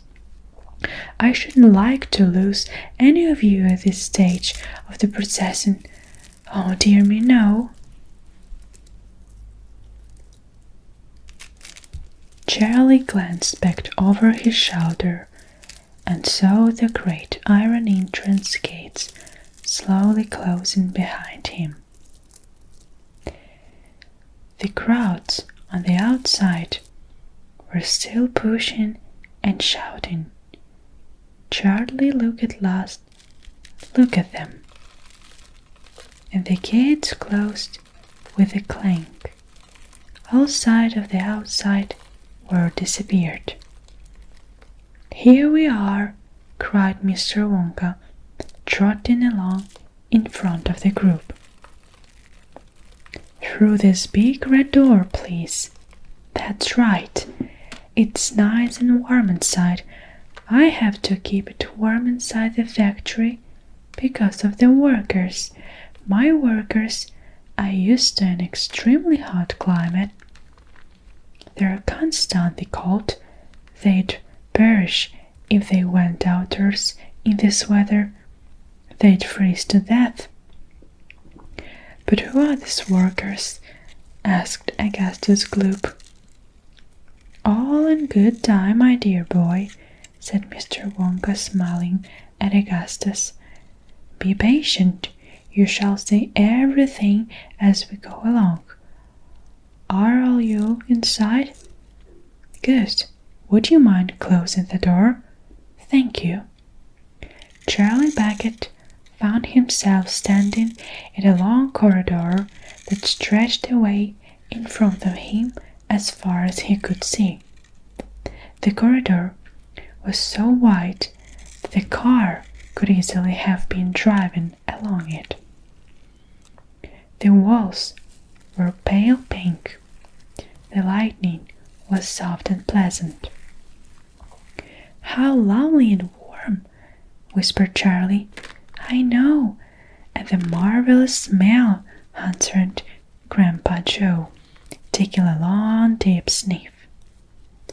And all the most wonderful smells in the world seemed to be mixed up in the air around them, and it smelled of roasted coffee and burnt sugar and melting chocolate and mint and violets and crushed hazelnuts and apple blossom and caramel and lemon peel. And far away in the distance, from the heart of the great factory, came a muffled roar of energy, as though some monstrous gigantic machine were spinning its wheels at breakneck speed.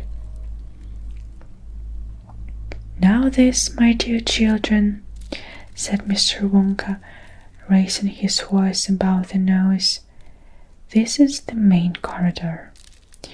Will you please hang your coats and hats and those bags over there, and then follow me.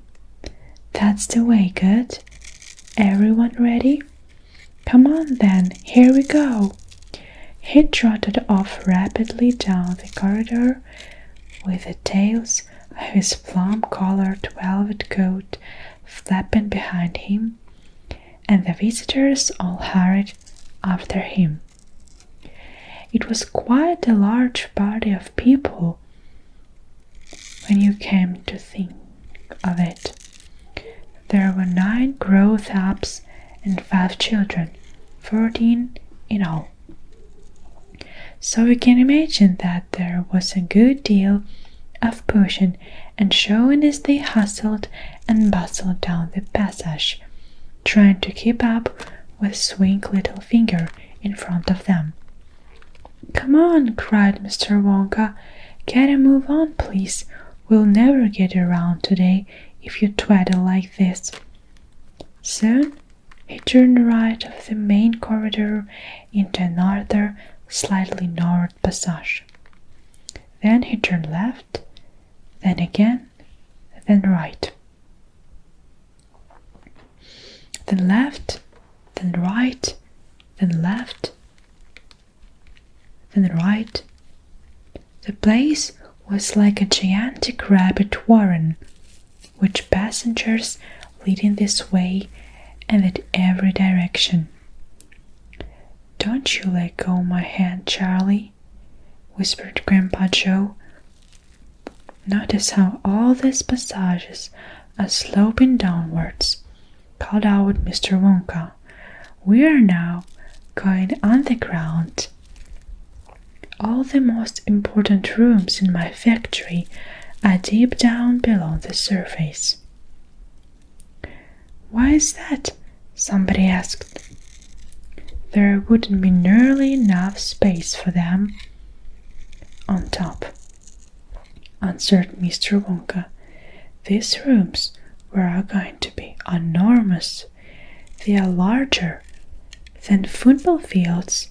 No buildings in the world would be big enough to house them.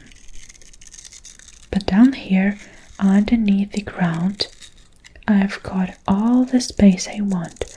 There's no limit so as long as I hollow it out."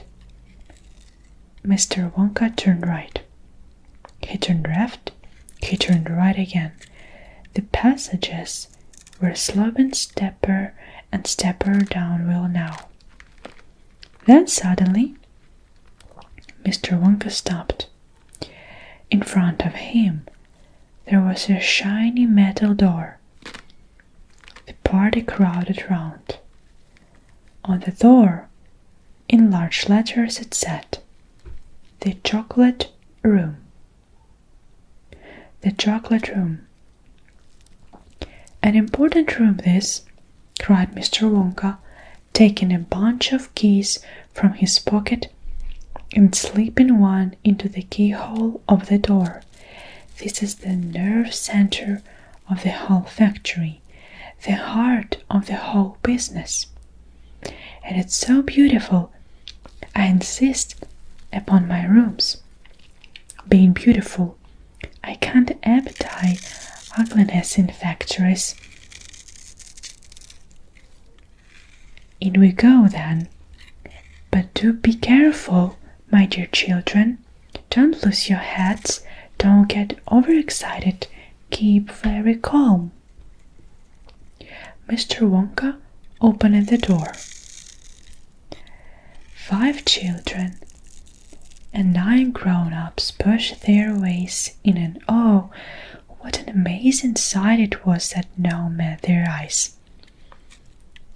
They were looking down upon a lovely valley. There were green meadows on either side of the valley, and along the bottom on it flowed a great grown river. What is more, there was a tremendous waterfall halfway along the river, a steep cliff over which the water curled and rolled in a salt sheet, and then went crashing down into a boiling, churning whirlpool of froth and spray. Below the water wall, it was the most astonishing sight of all. A whole mass of enormous glass pipes were dangling down into the river from somewhere high up in the ceiling. They really were enormous, those pipes. There must be a dozen of them at least, and they were sucking up the brownish muddy water from the river and carrying it away to goodness knows where. And because they were made of glass, you could see the liquid flowing and bubbling along inside them, and above the noise of the waterfall, you could hear a never-ending sucking sound of the pipes at their work. Graceful trees and bushes were grown along the river banks. Weeping willows and alders and tall clumps of cardoners with their pink and red and mauve blossom. In the meadows there are thousands of buttercups. There! Cried Mr. Wonka, dancing up and down and pointing his gold-topped can at the great brown river. It's all chocolate. Every drop of the river is hot melted chocolate of the finest quality, the very finest quality. There is enough chocolate in there to fill every bathtub in the entire country. In all the swimming pools as well. Isn't it terrific? And just look at my pipes. They suck up the chocolate and carry it away to all the rooms in the factory where it is needed. Thousands of gallons and honor, my dear children, thousands and thousands of gallons. The children and their parents were too flabbergasted to speak.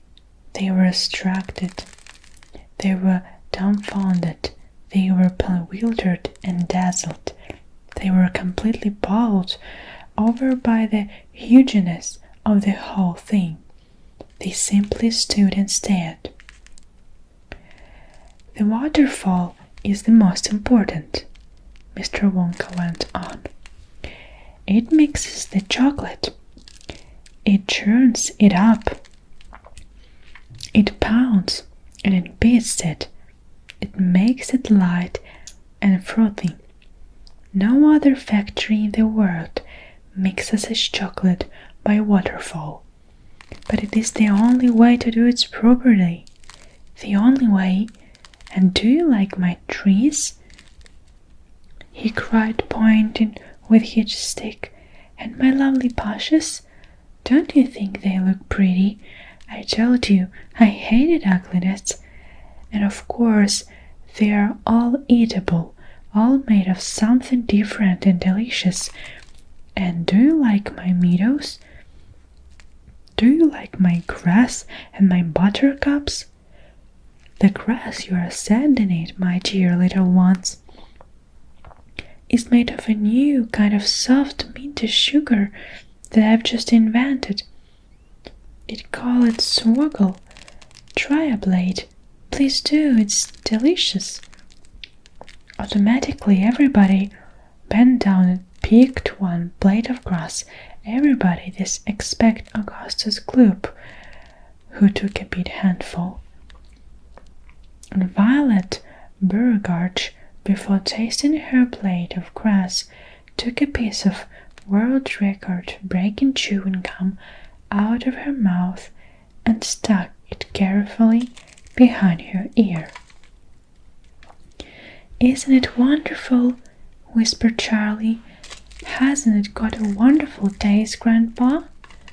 I could eat the whole field, said Grandpa, grinning with delight. I could go around of all hours like a cow and eat every blade of grass in the field. Try a buttercup, cried Mr. Wonka. They're even nicer. Suddenly, in the air filled with screams of excitement. The screams came from Veruca Salt. She was pointing frantically to the other side of the river. Look, look over there, she screamed. What is it? He's moving. He's walking. It's a little person. It's a little man down there below the waterfall. Everybody stopped picking buttercups and stared across the river. She's right, Grandpa, cried Charlie. It's a little man. Can't you see him? I see him, Charlie. I see him. And now everybody started shouting at once. There's two of them. My gosh, so there is. There's more than two. There's 1, 2, 3, 4, 5.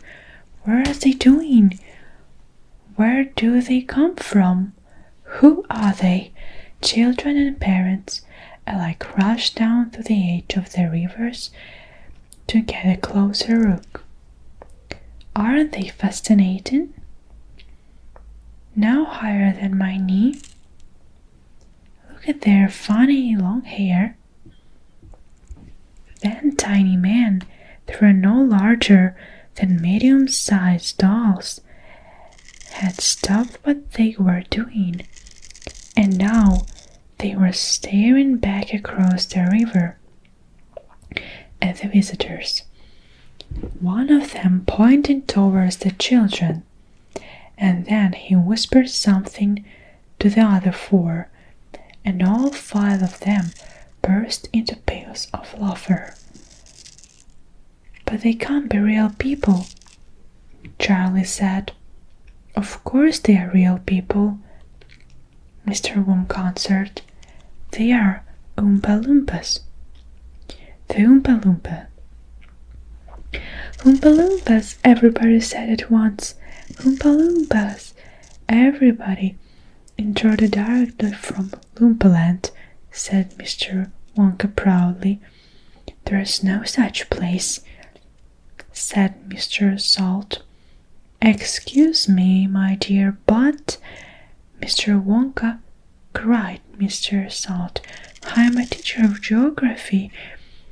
Then you know about it, said Mr. Wonka, and know that a terrible country it is, nothing but thick jungles, infested by the most dangerous beasts in the world, hornwogglers and snow-wongers, and the terrible wicked rank-doodles, and one doodle would eat 10 Oompa Loompas for breakfast and come galloping back for a second helping. When I went out there, I found the little Oompa Loompas living in 3 houses. They had to live in 3 houses to escape from the Whack-Doodles and the Hornwriggles and the Snow-Wongers, and they were living on green caterpillars. And the caterpillars tasted revolting, and the Oompa Loompas spent every moment of their days climbing through the treetops looking for other things to mash and with the caterpillars to make them taste better. Red beetles, for instance, and the eucalyptus leaves, and the bark of the bong-bong tree, all of them beastly, but not quite so beastly as the caterpillars. Poor little Oompa Loompas, the one food that they longed for more than any of was the cacao bean, but they couldn't get it. An Oompa Loompa was lucky if he found 3 or 4 cacao beans a year. But oh, how they craved them! They used to dream about cacao beans all night and talk about them all day. You had only to mention the word cacao to an Oompa Loompa, and he would start dripping at the mouth. The cacao bean, Mr. Wonka continued, which grows on the cacao tree, happens to be the thing from which all chocolate is made. You cannot make chocolate without the cacao bean. The cacao bean is chocolate. I myself use billions of cacao beans every week in this factory. And so, my dear children, as soon as I discovered that the Oompa Loompas were crazy about this particular food, I climbed up the 3-house village and poked my head in through the door of the 3 house belonging to the leader of the tribe. The poor little fellow, looking thin and starved, was sitting there trying to eat a bowl full of mashed up green caterpillars without being sick. Look here, I said, speaking not in English, of course, but Oompa Loompish. Look here, if you and all your people will come back to my country and live in my factory. You can have all cacao beans you want. You've got mountains of them in my storehouse. So you have cacao beans for every meal. You can gorge yourself silly on them. You even pay your wages in cacao beans if you wish. You really mean it? I said. The Oompa Loompas asked Glitter, leaping out from his chair. Of course I mean it, I said. And you can have chocolate as well. Chocolate tastes even better than cacao beans because it's got milk and sugar added.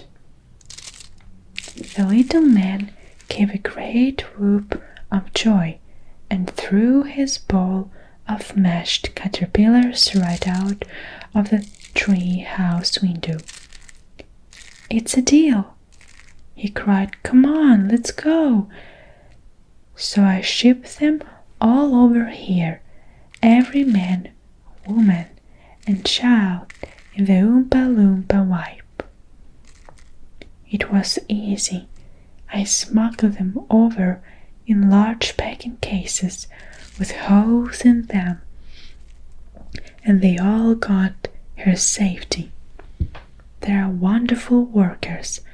They all speak English now. They love dancing and music. They are always making up songs.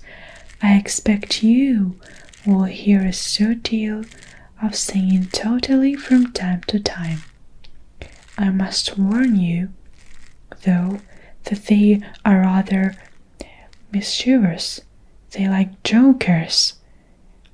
They still wear the same kind of clothes that you wore in the jungle. They insist upon that. The men, as you can see for yourselves across the river, will all wear only their skins. The women wear leaves, and the children wear nothing at all. The women use fresh leaves every day. Daddy, shouted Veruca Salt, the girl who got everything she wanted. Daddy, I want an Oompa Loompa. I want you to get me an Oompa Loompa. I want an Oompa Loompa right away. I want to take it home with me. Go on, Daddy. Get me an Oompa Loompa. Not now, my pet, her father said to her. You mustn't interrupt Mr. Wonka. But I want an Oompa Loompa, screamed Veruca. All right, Veruca, all right, but I can't get for you it this second. Please be patient. I'll see you have one before day is out. Augustus, shouted Mrs. Gloop. Augustus, sweetheart, I don't think you had better do that. Augustus Gloop, as you might have guessed, had quietly sneaked down to the edge of the river, and he was now kneeling on the river bank, scooping hot melted chocolate into his mouth as fast as she could. Augustus Gloop goes up the pipe. Mr. Wonka turned around and saw what Augustus Gloop was doing. He cried out, Oh no, please, Augustus, please, I beg you, do not do it. My chocolate must be untouched by human hands.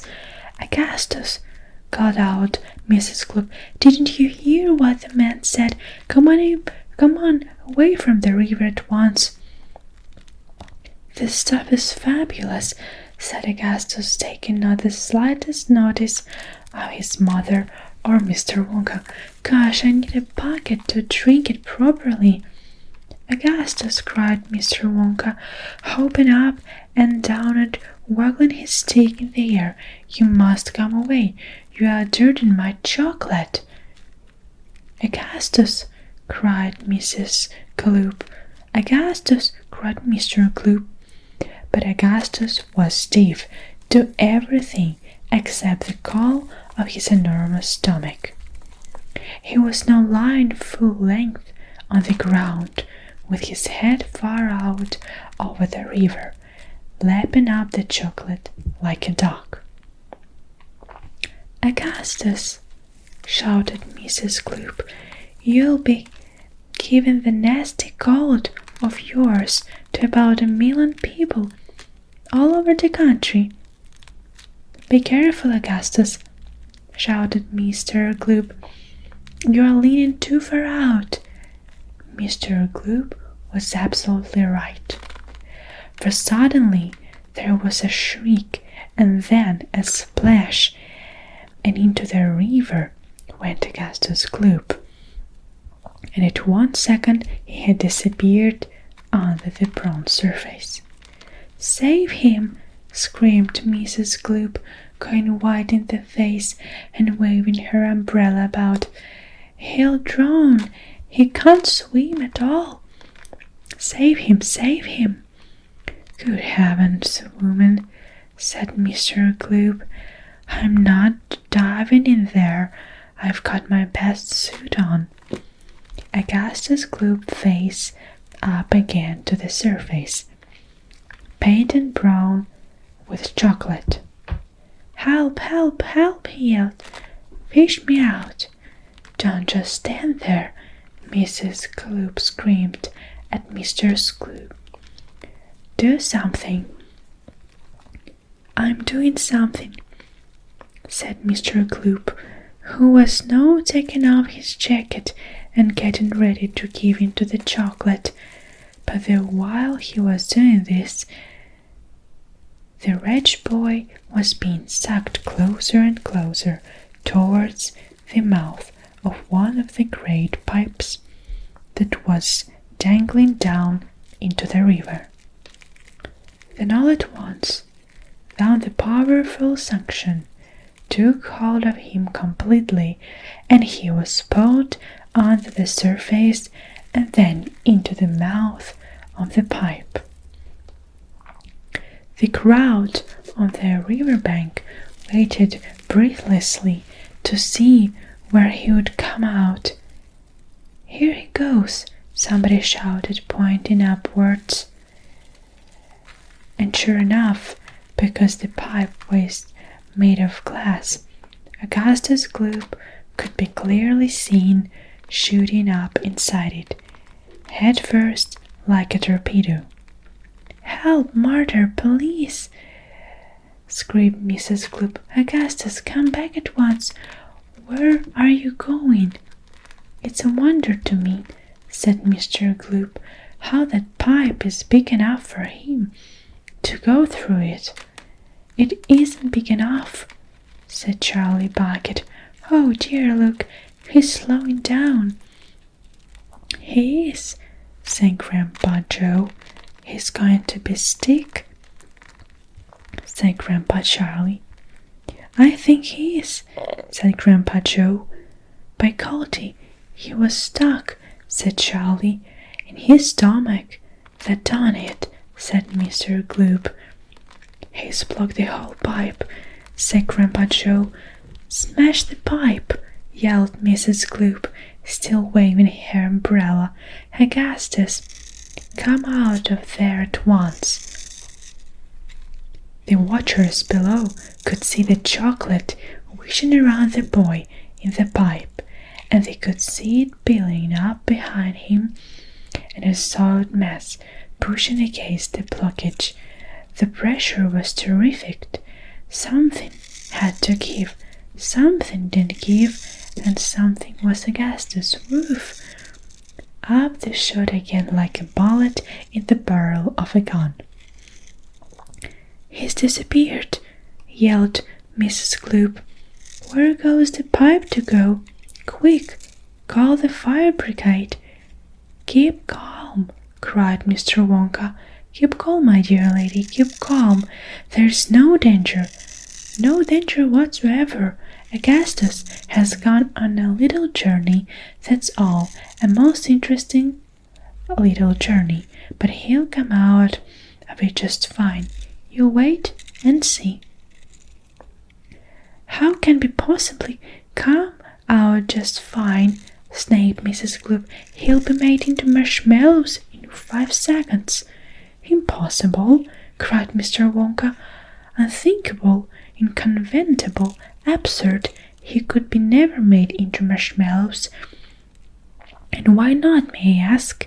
Shouted Mrs. Gloop. Because that pipe doesn't go anywhere near it. That pipe, the one Augustus went up, happens to lead directly to the room where I make a most delicious